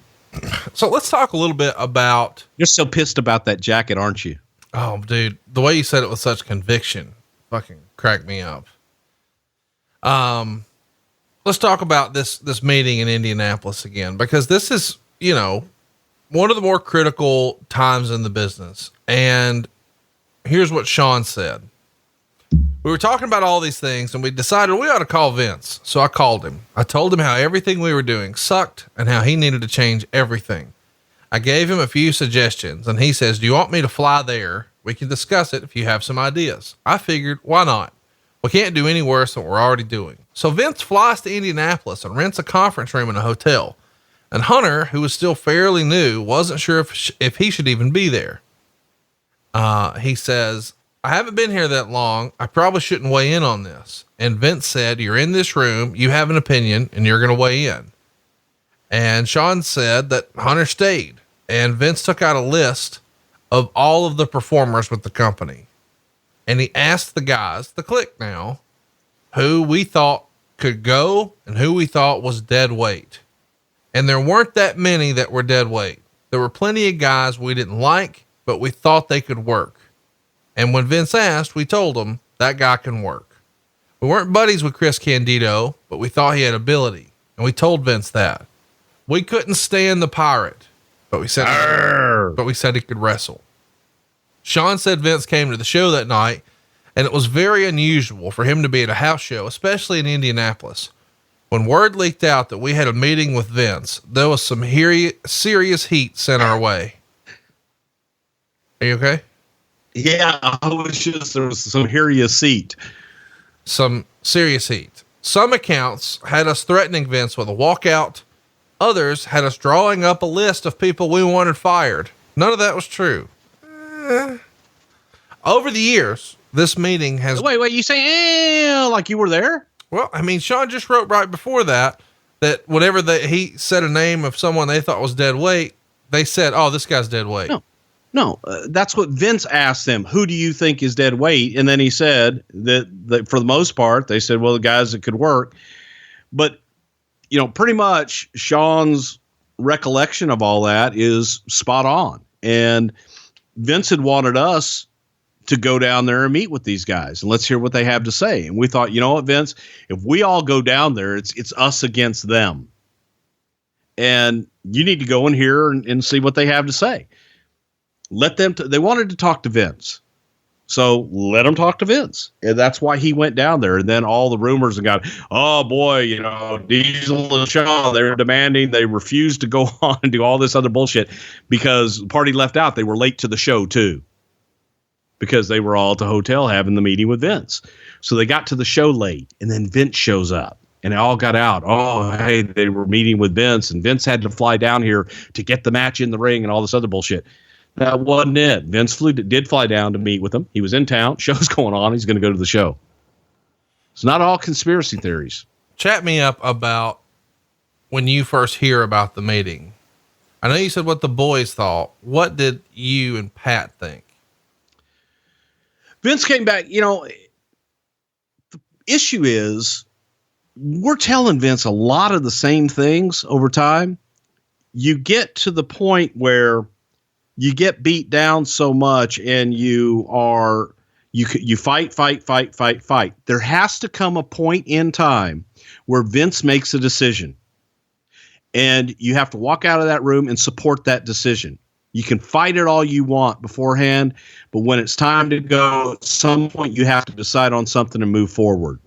And that's what we did. And we would support whatever decision that Vince went with after he heard it all out. It was good for Vince to hear it from somebody else. He wasn't hearing anything new. He was just hearing it from somebody else. So now all of a sudden it's the first time he's hearing it. And now it all makes sense because God, Shawn and Kev said, you know what? Even that new guy, the one with the big nose, he even agrees. So you're hearing the same things from a different voice and now they become clear. So a lot of it wasn't necessarily new, but it was a new voice telling him. Yeah, he had just tuned you guys out. Right. Let's talk about August 4th, because this is something we actually got a lot of questions about. Shawn goes down to Smoky Mountain and works against Buddy Landell at what they called the SMW Super Bowl of Wrestling. It draws a pretty big house by indie standards, 4,600 folks there, and Michaels retains the Intercontinental title, pinning Buddy Landell. And everybody reviewed it as a pretty great match. Even Meltzer gave it 3 3/4 stars. What did this do for Buddy Landell to have a great match with Shawn Michaels here, as far as his opportunities and potential with the WWF? I don't know what the hell the timing was, but I know that Buddy was one of those guys that was always kind of on the radar, but Buddy was his own worst enemy. Being able to go out and hang with Shawn and have Shawn come back and go, goddamn, Buddy we had a hell of a match. We could do something with him up here. That's definitely going to help him out quite a bit. So anytime you can be seen by the big boys and then get a thumbs up, works in your favor. August 11th, we see Bigelow, Shawn, and Diesel beat Bundy, Sid, and Kama. How's that for a ragtag crew? On August 14th, we get Raw and Shawn beats Lawler by DQ when Sid interferes, which brings out Razor. After the match, Shawn and Razor have a tug of war with the Intercontinental title to build to their ladder match at SummerSlam. And the shows through the middle of August see Shawn and Diesel beat Men on a Mission on the house shows. I'm sure Shawn and Diesel were tickled with that. Let's get to SummerSlam. It's a rematch of one of the best WrestleMania matches of all time. Shawn and Razor in a ladder match for the IC title. But this time, Shawn's defending the title. Of course, at 10, Razor was the champion. This was originally advertised as Shawn versus Sid for the Intercontinental title. Why was it changed to Razor? Because Vince felt the match would be better with Razor. God damn it. They tore the house down at WrestleMania. Rematch. Yeah, that used to be one of the sayings. We would be stuck for things sometimes and go, what did we do last time? Rematch. It works. Music on out. Shawn said SummerSlam was now upon us and the creative team decided that Scott and I should do another ladder match. They asked me how I felt about it. And I said, I know I can put on a good show, but as far as how I feel about it, I don't like it. Scott and Shawn sort of believed it was a no-win situation. They'd already done a ladder match and they didn't think they could top it. And to Shawn, he says it was, I want him to kick out strong at 1 all over again. This is your show. I don't like it, but it's up to you. Do you believe that that's a fair assessment, that even though it does make sense that, hey, it worked before, let's do it again, when it was that good, there's no way it can live up to those expectations, right? Yeah, I didn't like it. I didn't like it. Obviously, we did it, but it was the sequel. The sequel's never as good as the original. To make things worse, Shawn said right before the match, Vince came up to the guys and said, you can't use the ladder as a weapon. What? Shawn says, and Vince says, you can't use the ladder. We have a new violence code and some people are starting to come down on us. And Shawn says, it's a ladder match. I have to hit him with it. And Vince said, can't do it. So we didn't. Do you remember this edict that right before they couldn't use the fucking ladder in a ladder match? Well, we had the code of ethics or whatever the hell the bullshit was that we had to do. We had to kind of, we don't use household items. We made a list of household items that we don't hit people with. Like we don't hit people with frying pans. We don't hit people with this. If you can find, and the rule was, if you can find it in your home and a kid can get their hands on it, then you can't use it. We had a ladder match. And the sentiment was, how the hell do you have a ladder match? So we're scrambling, trying to think, well, just don't have a ladder match. Because they can have a ladder match without using the ladder. But it's a ladder match. They'll be fine. And they were fine. But it just puts handcuffs on you from the top. It's let's have a battle royal, but you can't throw anybody over the top rope. It just was awkward. It was hard, and they made it work. They actually made it work, and we made it more about getting to the ladder than using the ladder for spots. But it was like, huh? We can't use the ladder. And it didn't dawn on anybody until we're there. And Vince's like, God damn, can't use the ladder. It's in our band, things. You weren't serious about that, were you? Shit happens. Shawn wrote, a record-setting crowd crammed themselves into the Pittsburgh Civic Arena to see if Scott and I could top or at least match what we'd done at WrestleMania 10. The odds were against us. However, I don't think there was a disappointed fan in the entire arena. The new restrictions made it a lot tougher for us, but we made up for it by doing moves off the ladder. We thought we had a finish that would leave the fans gasping. I would hit my super kick while standing on my ladder, knocking Scott off his ladder, and then I'd go up and grab the belt. I kicked Scott, but when I went to snag the belt, it didn't release and I fell off my ladder. Recovering quickly, I backdropped Scott over the top rope onto the exposed concrete, and this allowed me to climb the ladder again. Where I grabbed the belt, I had to tug on it, but it finally released. I have to say, even though I felt there was no way we could pull the match off, it was a wonderful challenge. We did as good of a job as possible. Was it the first ladder match? No, but it couldn't have been. The most important thing was that we had stolen the show once again. Now that's Shawn's take on the match. Meltzer says that the match was awesome as well. So it's unlike Meltzer to usually agree with everything that Bruce is probably going to say here. but Dave loved it. He gave it 4 3/4. And, in the end, a much different match, but almost as good. This is a perfect example of, and I'll say this, kids out there that want to be pro wrestlers, and I find myself saying this a lot, especially when we do reality or wrestling shows. When you're in the ring, you know what you're supposed to do. You know what you had planned, and you know how it was laid out. The audience doesn't. Right. Shawn and Razor knew what the finish of that match was supposed to be. And when Shawn grabbed the belt and hung on to the motherfucker and still couldn't get it to release, and then dropped to the mat, we're all like, oh shit. And Razor called, backdropped him out, went back up, and it still took forever to get the damn belt off. It was excellent. And it was a perfect example of being able to improvise and think on the fly and still deliver, a great story, possibly even a greater story than what was originally laid out. We knew what it was supposed to be. The talent knew what it was supposed to be, but the audience didn't, and they got a great match and a great finish because of it. So, yeah, I actually twice. I agree with Dave Meltzer twice. Meltzer cannot praise Shawn Michaels enough here. He wrote, "There should be no more doubt as to who the star performer in American pro wrestling is. Whatever doubt should have been erased by Shawn Michaels at SummerSlam on 8/27 from the Pittsburgh Civic Arena, stealing the show for the 3rd time at a pay-per-view event in 1995. You could call him the Ric Flair of the 90s or the most talented American worker of all time. You should call him the WWF champion. Michaels, in comparison with Flair, is far superior athletically and as charismatic as Flair was at his peak. Michaels has the potential to far surpass him there.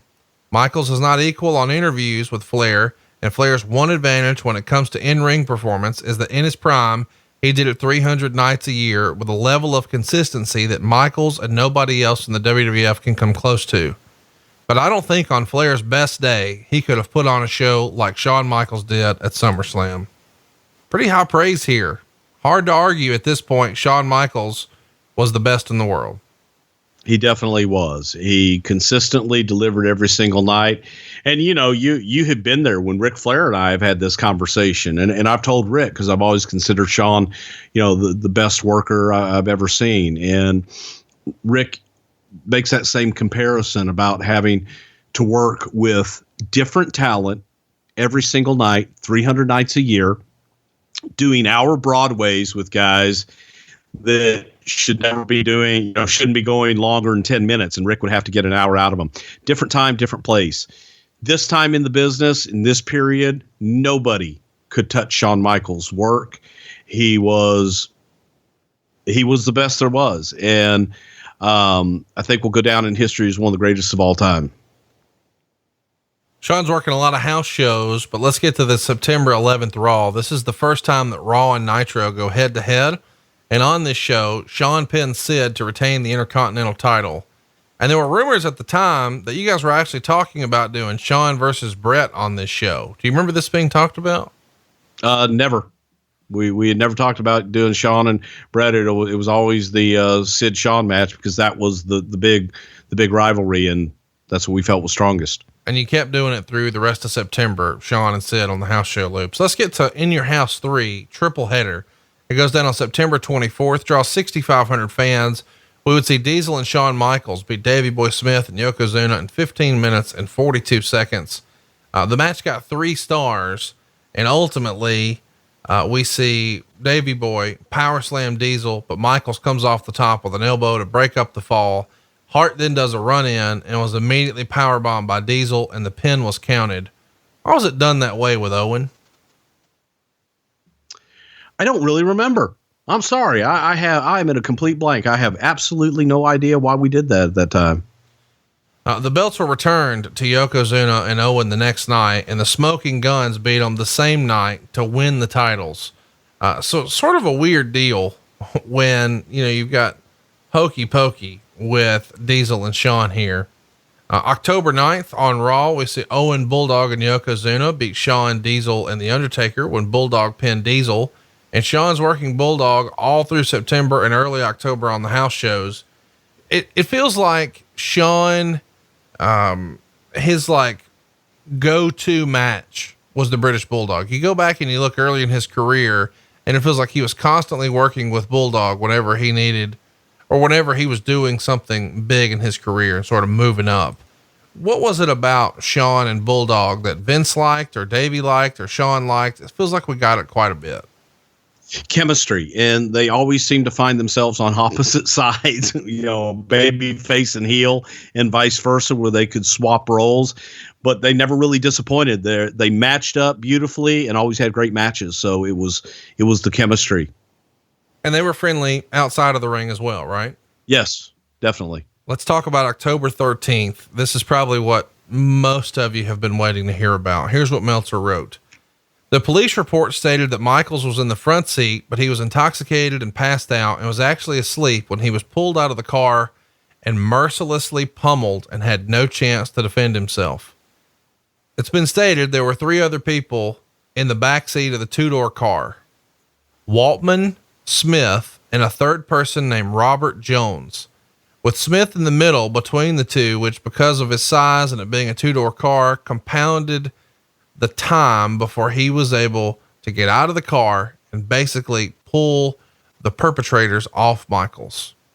The police reported 10 assailants, not 9, and said the fight was broken up when Donna Jones, who was apparently the girlfriend of a bouncer at Club 37 in the Ponderosa Plaza in Syracuse, where this was taking place in front of, ran into the club, and 2 bouncers came out, not an undercover officer as had been previously reported, and the perpetrators escaped in 2 white Ford Broncos. One of the Broncos turned around and attempted to run over one of the bouncers, Tony Alberti. The police report stated nothing about the perpetrators being Marines or servicemen, although the entire group had short crew cut haircuts, similar to Davey Boy Smith. The police report stated Michaels suffered a laceration on the right eyelid and the right cheek below the eye, 2 black eyes, swelling and blood coming from the ears and the right eye. Michaels appeared to be totally out of character and with noticeable marks around his face, particularly under the eyes and around the upper lip, on the October 22nd Winnipeg pay-per-view show, where he was walking slowly to the ring to hand the Intercontinental title to Douglas and walking away looking incredibly sad. As weird irony would have it, Michaels appeared to be in character on a show that aired the next morning, taped before the incident. And it was the Danny Bonaducci talk show, where he was talking about being a chick magnet. Obviously one of the most famous Shawn Michaels stories ever. What did you hear? When did you hear it? Who told you? What can you tell us about this incident?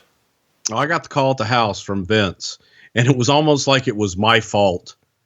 Well, Shawn Michaels got his ass kicked last night. God damn it. And he was pissed. We didn't really know at this point in time what had happened. Just that a bunch of guys, they'd been at a bar and he'd gotten jumped and had the shit kicked out of him in a parking lot. So the agent, I believe, was Jim Myers, Georgia Animal Steel. So Vince was like, get a hold of George, get him over to the hospital, let him know what happened, and find out, what happened. So we sent George over, and you're getting bits and pieces and just trying to put everything together.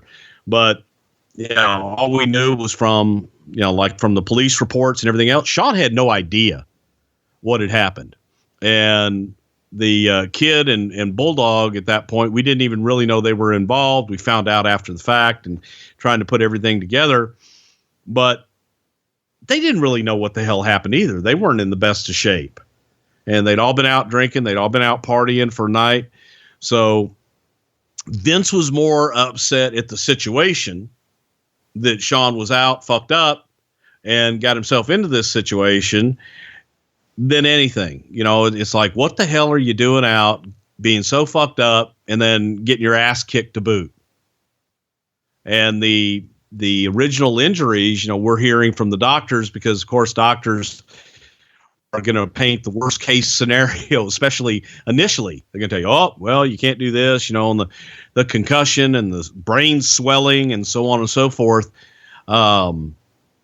He was beaten up pretty damn seriously and had a lot of injuries. So it was bad. And he was definitely in no condition to compete and be able to go out and take bumps and do anything. So yeah, Vince was pissed. Here's what Shawn said of the incident.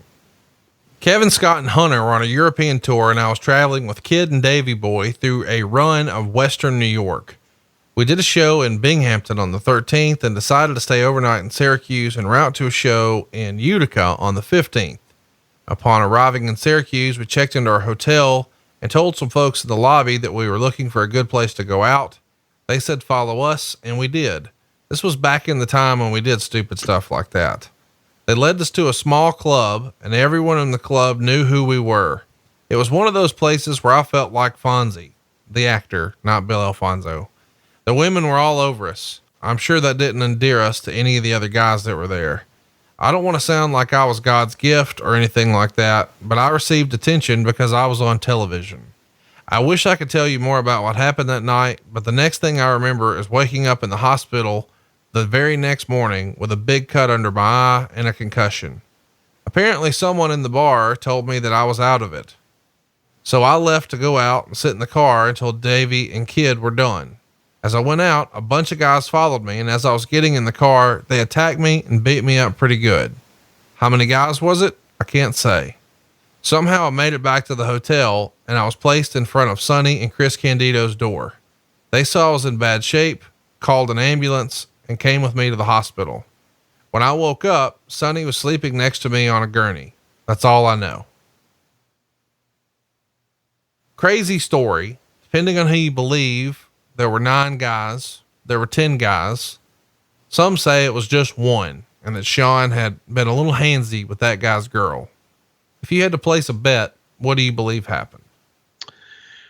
Well, the other weird thing is, listening to Shawn's version of the story, he went out to the car to wait on Davey and Kid, but yet in another version of the story, Davey and Kid are in the back seat of the 2-door car. So, obviously the only people that know are the people that were there.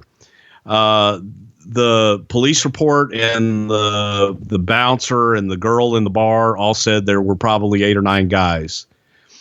They identified them as military guys because they wore combat boots and they had short crop top haircuts, and there was a military base nearby. So probably somewhere in the middle is the truth of what actually happened. And I'm sure that Shawn didn't endear himself to the locals. And I've seen it a million times where we all, you walk in, everybody's happy to see you. And then after a few drinks, the guys in the bar, they're looking at you going, he's not that big. I could kick his ass. Yeah, we could kick his ass. And if the girls are all over him, jealousy, and who knows what the hell happened. But the one, the end result is he got his ass kicked pretty good and was out of action at that point. It had made the papers and it had made, the news, and we're like, well, shit. And we got a pay-per-view right around the corner. What do you think about him being dropped in front of Sonny and Candido's door and them going to the ER with him? I'm sure that's probably just where if it was Kid and Davey that dropped him, which I assume it was, they probably just went with the people that they thought might take care of him and get him taken care of. I doubt. I don't know. I really don't know. I don't know what the hell to think about it. It's a weird deal, man. I can't help but feel bad for Candido. I mean, here he is helping take care of this guy and take him to the hospital, and no one, maybe not no one, but other people know that when he's not around, it's hashtag drop top titty tipping time. Drop top titty tipping time. That's the first time I think I've ever said it correctly. Yeah. Roll Tide. Okay. Vince is not happy when he sees Shawn, and, He says, of course, he was first and foremost concerned about my well-being, but he also gave me the "you shouldn't be out doing that stuff" lecture. How much of the blame was sort of put on Shawn for being in this situation? Because when I was just telling you the story about, you know, the people there said, "Oh, well, just follow us." And we did. And then Shawn wrote, "That's back when we did stupid stuff like that." You were sort of smirking like, "Yeah, that was fucking dumb." Is that sort of something that would have really pissed Vince off, that you shouldn't put yourself in this situation where you're trusting local people or something like that? Absolutely. And it was, and I've done stupid shit like that. You know, I told the story about it with Chris Adams, you know, "Hey, anybody got anything to smoke? Anybody know where a good bar is? Yeah, follow us." Crazy shit like that happens, but you got nobody to blame but yourself, putting yourself in that situation. That's what Vince was pissed about. It's like the guy that is an alcoholic, and one way to prevent yourself drinking again, don't go to a bar. Right. One way to, you know, stay out of trouble is don't go where there's trouble. Don't go out. Especially when you're a celebrity in a strange place. It's not fair, but it is what it is. There were a lot of complaints regarding the WWF 900 number. On the October 30th Raw, they ran a crawl at the bottom of the screen that said to call this number for an update on the condition of Shawn Michaels. But when people called, it was the tape of the same message from the previous week. What are your memories of that? Who was in charge of content on the hotline during this era? I think it was Jim Ross or Howard Finkel, but that was an issue of the company that they used, that sometimes you'd send them new stuff and they just wouldn't put it up. And unfortunately you wouldn't find out until it was too late. People start complaining. Talk to me about the Tell Me a Lie video that you guys ran during this time. Pretty popular, done specifically for this incident when he had to forfeit the title to Dean Douglas. What do you remember about this? To get sympathy on Shawn for when he came back, and just to no different than the Lex Luger, "I need a hero," whatever the hell it was. But it was an original tune that I think Jim Johnston put together or had in the old tank, and keep Shawn in the forefront and keep people talking about him, feeling sorry for him. He's a baby face. Let's talk about forfeiting the belt for a minute. Why was the decision made to just forfeit it and let it go to these two guys in one single match, as opposed to having a tournament or something like that? It's where we were, and that's where we were going. We were going with Dean Douglas and trying to do something. So Vince hates tournaments. That's what he decided. Just have a match with the two top guys. Was there any sort of consideration that maybe Dean wasn't the guy before the match, or when did that become apparent? It really became apparent probably on the European tour immediately following this, that, you know, between the agents and the talent, that they felt that Dean was, you know, step off. And I think Shane felt that he wasn't fitting in, you know, and he felt it. I mean, he came to me and talked to me about it and said, "Man, I'm not fitting in." And I'm not, you know, he still didn't feel that he had his ring legs under him, but it was like, you got to go, you know, you got to fight for your position and you got to go. But sometimes when Vince gets that opinion and he gets down on you, he just stays down, and it's tough to get out of that hole. You know, and I don't know that Dean really wanted to get out of the hole either. I don't know that he was really happy where he was. He didn't feel comfortable. And I think there was a big part of him that just wanted to move on. I can't wait for us to talk about him sometime in long form, because I feel like we've sort of had opportunities to talk about him, but we've never really doubled down. So we'll get. Yeah. And here's the thing about Shane. I always thought that Shane, and I'll go back years and years, was one of the most talented guys I'd ever seen in the business, that outside of that ECW was never able to make it anywhere else. And I always it just kicked me in the ass, because I'm like, why? Just why? Because he had the gift of gab and he could work. But it just never worked anywhere else. You remembered them fondly, and then they were gone. And now you want to know who, what, where, when, why.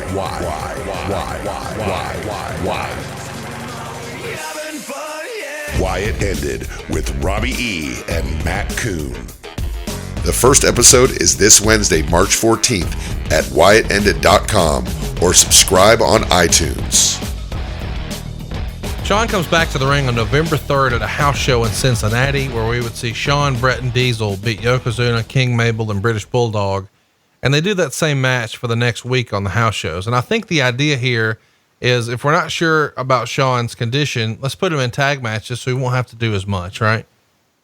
Yes. Let him get his ring legs back under him and just see what we've got there. Let's go to, but he was clear. He was medically cleared to go back in, but we still wanted to give him a little time. Survivor Series 95 goes down on November 19th in Landover, Maryland.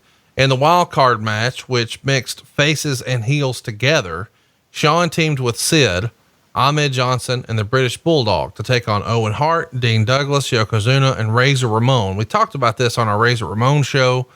Meltzer gave it 3.5 stars. Shawn pinned Douglas, and then Shawn, Ahmed, and Bulldog were the sole survivors. What'd you think of this wild card concept, and whose idea was it? It was Bill Watts' idea, and I hated it because it made no rhyme or reason. It was just done to do it. Right. And there was never an explanation. It wasn't for anything, and we just did it. But there was no rhyme or reason to it, and I just felt it was really convoluted and didn't serve a purpose. I didn't like it. The next night on Raw is what you've been waiting for. It's where we have the memorable angle with Owen and Shawn. A few minutes after Owen hit Shawn with an enziguri kick to the back of the head, Shawn collapsed and didn't get back up. Vince gets off headset and comes to the ring to check on him, which we'd never seen done before on Raw. Shawn said of the angle, "I did an interview with Jim Ross. I spoke about the incident in Syracuse, about having to give up the belt, and about the precariousness of my health. And this was one of the first times we had ever used a real life incident and integrated it into an angle. We really wanted it to look real and had convinced Vince that we should go dead to air when this happened. So if Vince and JR kept talking, people would know it was a work. And Vince didn't like the idea of going to dead air, but eventually he agreed." And Shawn said he was taken to the hospital where he just worked the doctors. He acted like he was all groggy. And then Hunter came with him and played his part of the concerned friend perfectly. He even had to sign a release in order to leave the hospital. Officials told him that they had been flooded with inquiries about his condition, and they were pretty much fooling everyone. Did you talk to Vince about, hey, we should go to dead air? Whose idea was the angle? Who was for it? Who was against it? Who thinks of going to the trouble of even working the fucking hospital? Well, first of all, it was my idea. And the reason for it was we had played up so much about Shawn's concussion. And there was a lot about this post-concussive syndrome. Instead of doing a normal, let's drop him on his head, let's attack his head, a wrestling deal. It's like, what if, because we had an issue where like somebody had, like guys would have a stinger or something and they go limp in the ring, which looks like nothing happened to them. And the referee be like, oh my God, and panic, and everybody gets concerned. So what if in the middle of the match, Shawn's on top and he's just walking around the ring and all of a sudden he just collapses, and he collapses and we don't know what happened. And instead of calling it, so instead of calling it like a wrestling match, Shawn Michaels down and looks like, Owen Hart going to work on, what if everybody goes silent? The referee, Owen, Key, his opponent in the match, stops his momentum and then comes and almost doesn't know what to do for a minute. The referee steps in and checks on him and looks over. If we say nothing now, oh my God, that's real. if you're sitting there as a viewer at home and you're watching this and you're going along, you're having a good time, they're having a hell of a match, blah, blah, blah. And all of a sudden, man, we're ready to go home. Shawn's making his comeback. He's going in. They're not talking. Shawn's in, and we shot it kind of awkwardly. Like, what do we do? Put cameras down, move things around. We wanted it to be real. Vince felt that he should have talked over it. I was like, if you talk over it, it becomes a work. And yes, the talent did help in trying to convince him, because it was like, if we do, it's breaking down in Tulsa, and oh my God, what's the condition of Shawn Michaels? And oh my God, well, from there, we'll find out on 9. No, don't say shit. Just go. No one is leaving. No one's changing the channel. If Shawn Michaels is out in the middle of the ring and people are around him, and off to the side, I see Vince McMahon, who, again, this was tough to convince him of this because he thought he was just a commentator. But if they see Vince McMahon and then Jim Ross, and they're concerned. They've stopped commentating. This is no longer a show. We're giving you a glimpse into real life. That was the idea behind it. Make it real, because the fight was real. The concussion, all those injuries, they were real. And if you read about things and like football players and soccer players that had some of these, there were instances where they had just collapsed on the field. Why couldn't it happen in a ring?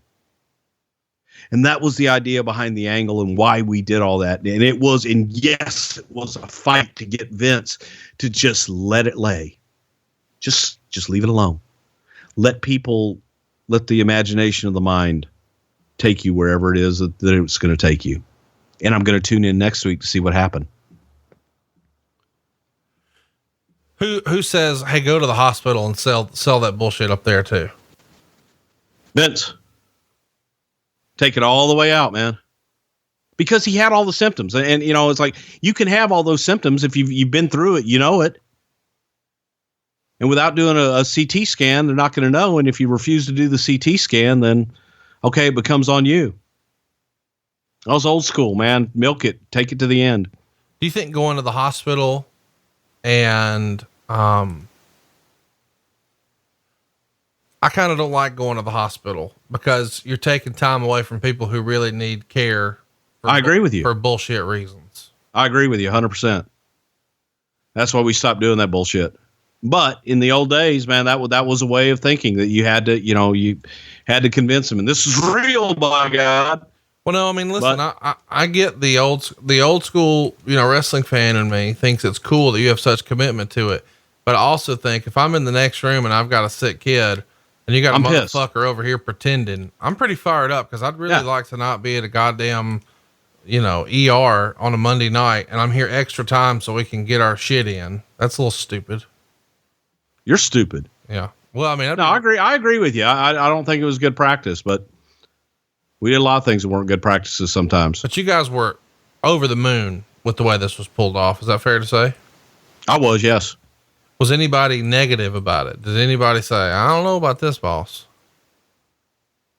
No, not that I can remember. As a matter of fact, I don't think that we smartened a lot of people up to it. And people thought that, even in the back, thought that Shawn had actually passed out. Okay. Here's what Meltzer wrote. The Shawn Michaels deal was played up to look totally like a wrestling angle on the weekend television, complete with telling viewers to call the 900 line to get his medical update. They're playing it up as if he's suffering from post-concussion syndrome, which had some measure of truth to it. We also have reports that he's taking 8 weeks off due to other physical problems that may relate to the incident in Syracuse and that he probably came back too soon. This angle was planned from his comeback as they did spots at most of the house shows where during the 6-man tags, he would pretend to be disoriented. Meltzer also reported that an Army soldier was charged on December 6th with the beating of Shawn Michaels, whose real name is Michael Hickenbottom, in the 1013 incident outside of that Syracuse nightclub. Douglas Griffin, 23, was charged with second-degree assault in the beating and would face a court appearance on December 14th. Griffin was stationed at Fort Drum, the U.S. Army base in Watertown, New York, and was being accused of beating Michaels senseless. Griffith is alleged to have been one of 4 or 5 servicemen who attacked Michaels in a wild brawl that involved approximately 9 servicemen and 3 pro wrestlers, Shawn Michaels, Davey Boy Smith, and the 1-2-3 Kid. According to the police report, Michaels passed out in the front seat of the car of the nightclub while he was pulled out of the car and had the car door slammed on his head, and his head slammed into the car several times before Smith was able to get out of the back seat and give him a measure of protection. And finally, the bouncers from the club chased the assailants away. Initially, both Michaels and the World Wrestling Federation declined to press any charges in the case, despite going on television and saying the opposite, perhaps because of the fear that if the incident gained a lot of publicity, they would face an embarrassing publicity that Smith was out with Michaels and the two were feuding, when in fact he had saved him from a worse beating. A few weeks back, Michaels changed his mind and pressed charges. Do you remember there being a discussion about, hey, pressing charges would be bad for business, kid? No, I just don't remember Shawn really ever wanting to press charges. That was my recollection, because he just wanted to get it behind him. He wanted to move on and forget about it. That was my recollection. I don't remember that Shawn wanted to press charges. Maybe he did, but I remember initially it was like, no, just move on and be done with it. Let's talk a little bit about, as we sort of put a bow on this, it feels like Vince would have really wanted, on the one hand, to protect the business, but on the other hand, it feels like a Vince McMahon move to want to press charges. Why do you think Vince wasn't really high on pressing charges? I don't know. I just don't know if it was something about, maybe not wanting the publicity, right? But he never said that. And you have a negative, no matter how you spin it, it's a negative story on one of your top baby faces, that he's drunk and messed up out at a bar. He gets his ass kicked. Yeah. You don't want a wrestler getting beat up. You don't want him, passing out in his car. You don't want him hanging out with a heel. I mean, all the above. Right. So there's no good that can come from it. But at the same time, it does feel like something Vince will be like, fuck these guys. Shawn wouldn't wrestle again in 1995 after this angle, and he wouldn't actually make his return into the Royal Rumble pay-per-view in 1996. So that's sort of going to wrap us up here. Did you guys know at the end of 95 that Shawn was going to win the world title or at WrestleMania 12, or had some of this maybe made you guys question it, with the idea that he had to drop the belt to Dean Douglas and he had put himself in a spot where he maybe had hurt himself and made a youthful indiscretion here? Is he a guy that Vince feels like he can trust, or did you know as 95 came to a close that nope, he's the guy? In theory, he was the guy, but also the jury was still out. After all these incidents and everything, the jury was still out. In the office, can you sort of take us through who wasn't convinced and who was? Was Vince McMahon convinced at the end of 95? He's our guy. WrestleMania 12 is the crowning moment. I would say that Vince was probably thinking, let's wait and see. Let's see what happens, and keeping it loose, not really committing one way or another. I was convinced to go with Shawn. I was, just looking at the overall big picture. Plus I knew that Brett wanted time off and Brett wanted to take a little bit of a break. So it's either Shawn or who. What are you going to do? And the jury was still out, but Vince was probably still leaning that way, but he wasn't going to commit. Well, we're going to commit to giving you a great show, and we're going to get to some Twitter questions in just a moment. But I want to remind you that tomorrow you've got a very special bonus edition of Something to Wrestle with Bruce Prichard. It's a watch along for the Saturday night's main event from March of 1988. Of course, we're gearing up for WrestleMania season. Next week, we're going to have a WrestleMania episode, but we want to go ahead and smarten you up right now that this is your opportunity to tune in for a very special bonus edition tomorrow. Watch along as Bruce Prichard and I give you some alternate commentary on the March 88 Saturday night's main event. And let's get to some Twitter questions, and then we'll throw you to the next poll you can vote on, because we've got a pretty exciting poll coming your way.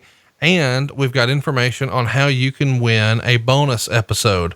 We're doing another drive for another bonus opportunity, and stay tuned for that in just a minute. Bruce, we've got some questions here for Shawn Michaels. Are you ready? I'm ready. Did Bruce have any discussions with Bret Hart before and after the ladder match of WrestleMania 10? Had a lot of discussions with Bret Hart, specifically about the ladder match. Bret. That maybe the first time on television, he would have liked for it to have been him.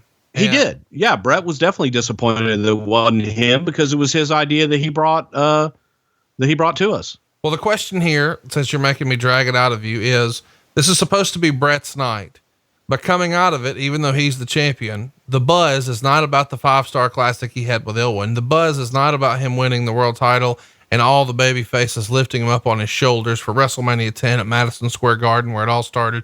The buzz is about Shawn Michaels. No, he wasn't. He was on his high, and Bret, it was all about Bret. So no, he wasn't. Was there any blowback for Shawn's mooning during the ladder match at WrestleMania 10?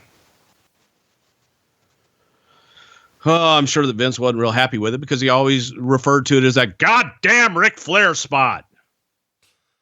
Did Michaels get any flack for putting on the weight in the fall of 93? I remember on the Coliseum video release WrestleFest 94, Johnny Polo was doing commentary and referred to Michaels as pudgy.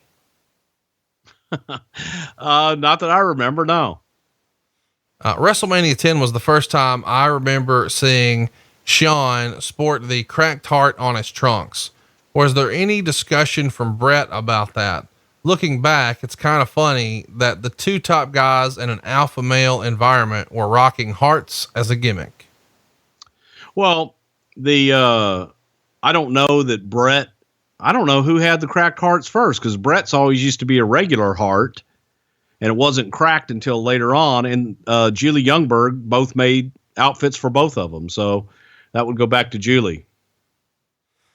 Late 94, early 95, he was becoming the best in the world. Why did he lose to Diesel? At WrestleMania 11, he stole the show. Was there ever any consideration to putting the title on him at 11? Well, I think we covered that in this show. No. I mean, before Diesel got over, I guess is the question. Was there ever going to be consideration before Diesel became the guy? No, sir. Okay. Was there ever any serious consideration to a Savage Shawn Michaels feud on television in 93 or 4? No, there was not. Shawn's one of the few guys who had a lot of different colors for the Intercontinental title. He had it when it was blue, when it was white, and when it was black. Chat me up. Why did he have the belt in so many different colors? I think Shawn took whatever belt was available at the time. I don't remember Shawn demanding any color straps. I think he just took what was ever available. We had all those from Ultimate Warrior back in the day. Any idea where any of those old belts wound up? Do you know if Shawn was ever like a belt collector? Did he keep any of these? I know we sort of joked that, when he was suspended for steroids, they said, I'm keeping the belt. I'm not sending it back. Of course he brought it back with him, but do you know if Shawn was ever into that? Like, I won this championships. I want to display them. A lot of the guys these days do that. I don't know, but I don't really know. Everybody used to make fun of Bret Hart because Bret would always have the nice belt display. I thought Bret had one of the coolest belt displays of anybody, but I don't know if Shawn was or not. Why didn't Shawn and Mr. Perfect go longer? It feels like they could have had a tremendous feud.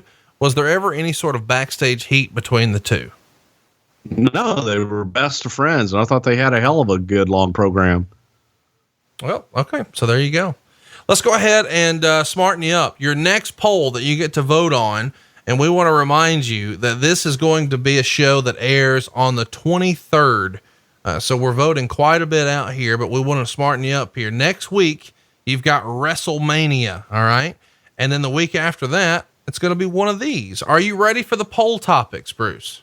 Sure. Poll topic number 1, JBL. We're going to be upon the anniversary of when the JBL character was first introduced. Of course, we'll cover everything Bradshaw, or at least as much as we can fit about this JBL character, depending on how big the notes get. What might we talk about if JBL wins the poll?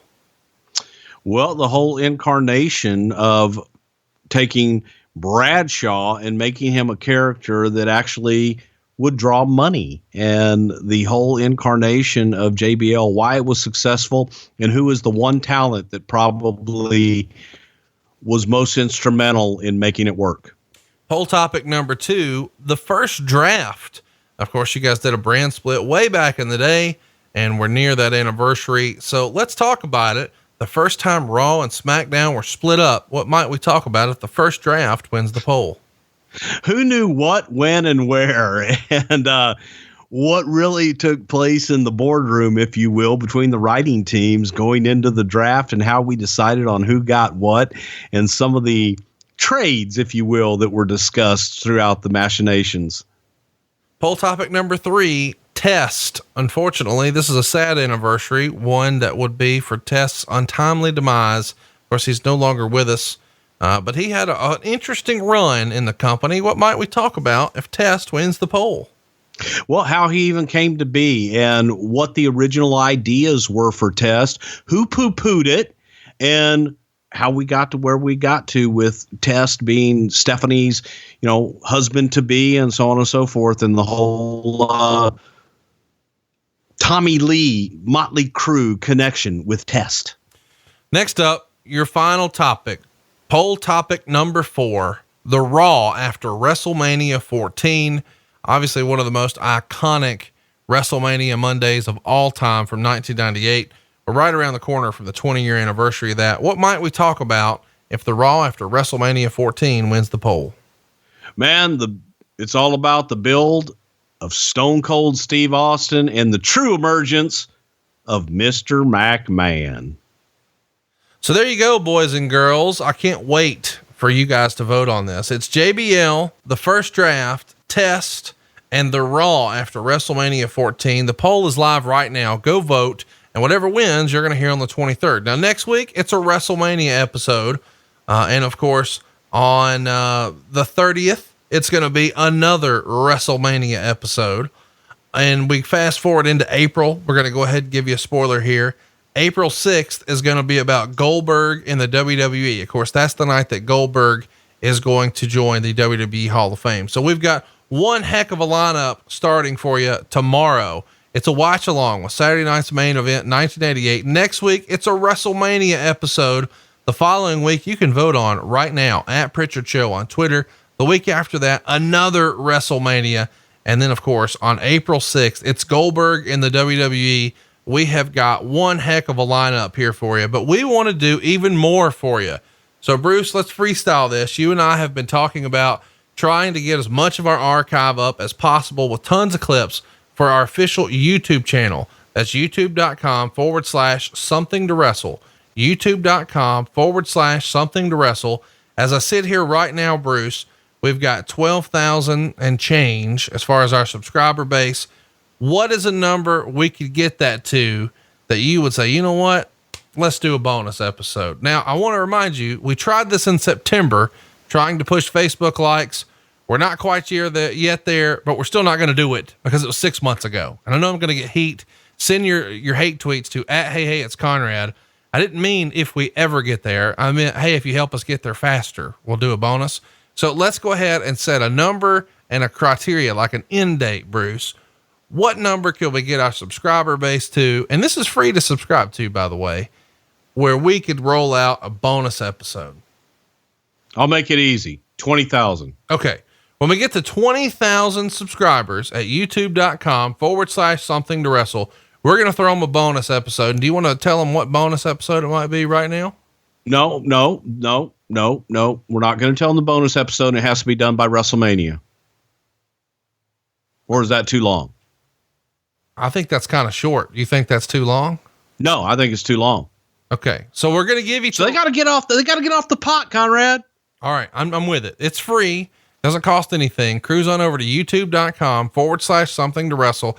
Hit the subscribe button. Costs you nothing. And if you do that, we're going to be greatly appreciative. You're also going to be able to introduce your friends to the show in a fun and unique way, because we're chopping the shows up into little clips on there. So you could just give them a little appetizer, see if it's for them. I'm going to go ahead and freestyle that we'll do a poll. And if we get to 20,000, the poll will be SummerSlam 1991 with the rumor and innuendo that the Ultimate Warrior held Vince up for more money. We'll also have on the poll Survivor Series 1991. Of course, this is when The Undertaker beat Hulk Hogan for the world title. We'll also have the Royal Rumble 1992, a huge show. And last but certainly not least, and this will be fun for WrestleMania, WrestleMania 8. All of these shows are shows you thought you'd never get because Bruce wasn't there for any of them. So we'll do a watch along and we'll try to chat you up. It should be a good time. So to recap, SummerSlam 91, Survivor Series 91, Royal Rumble 92, and WrestleMania 8. What a fun time it would be to relive any of those shows because we never thought we would cover them, but here's your chance. Go subscribe on YouTube, youtube.com/something to wrestle. It's absolutely free. We only need about, less than 8,000. If we get less than 8,000 subscriptions, you're getting that bonus episode and we want to do it for you. He is at Bruce Prichard. I am at Hey, it's Conrad. We want to thank our sponsors today, mattressfirm.com/podcast. And of course, our brand new sponsor. You want to tell them about it, Bruce? forhims.com. Remember, it's easy to take care of that hair loss now before you lose it all. It's forhims.com/WWE. You can get started for just $5. It's a special promo for us and it's discreet. It's fast. It's easy. Why wouldn't you? forhims.com/WWE. Of course, as always, you can pick up a shirt over at brucepritchard.com and you can see all about our live events, including next weekend when we're in Sunrise, Florida.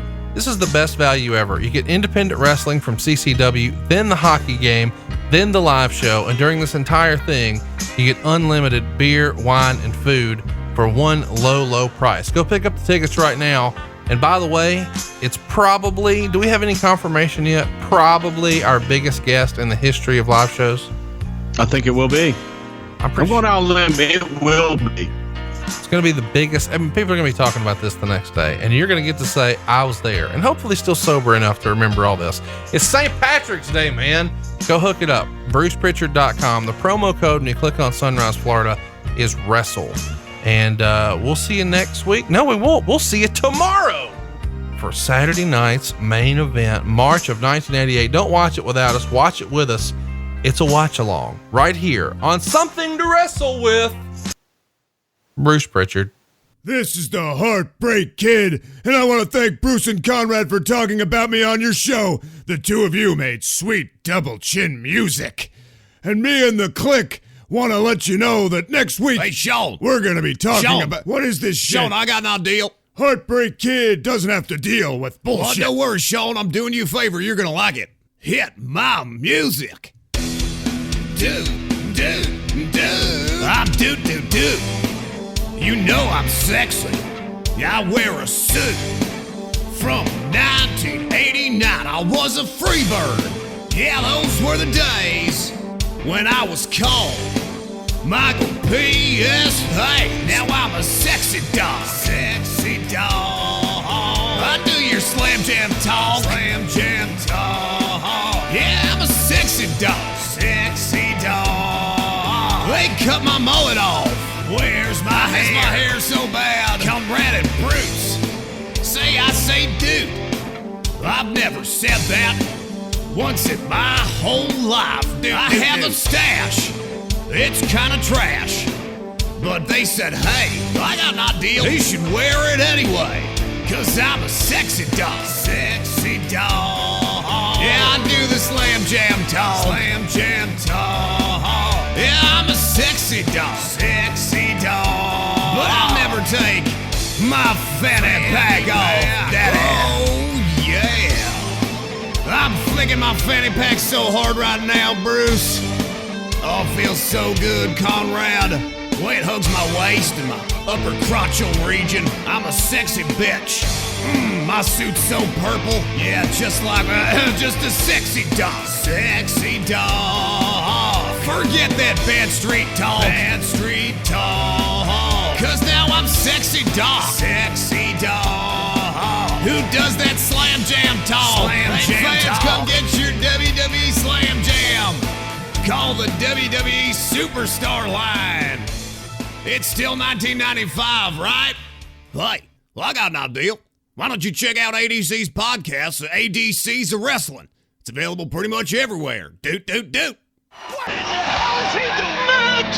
The Weekly Run-In. When you're done listening to this, maybe listen to another MLW podcast, such as Kevin Sullivan's Hell of a Deal, where Kevin Sullivan and MSL discuss WrestleMania booking, how Bruno would have done as an NWA champion, and the first half of the January 5th, 1998 WCW Monday Nitro. Or check out the newest Eastern Lariat episode. It focuses on the return of the Golden Lovers, Honor Rising, and the upcoming New Japan cards, including Strong Style Evolved in Long Beach.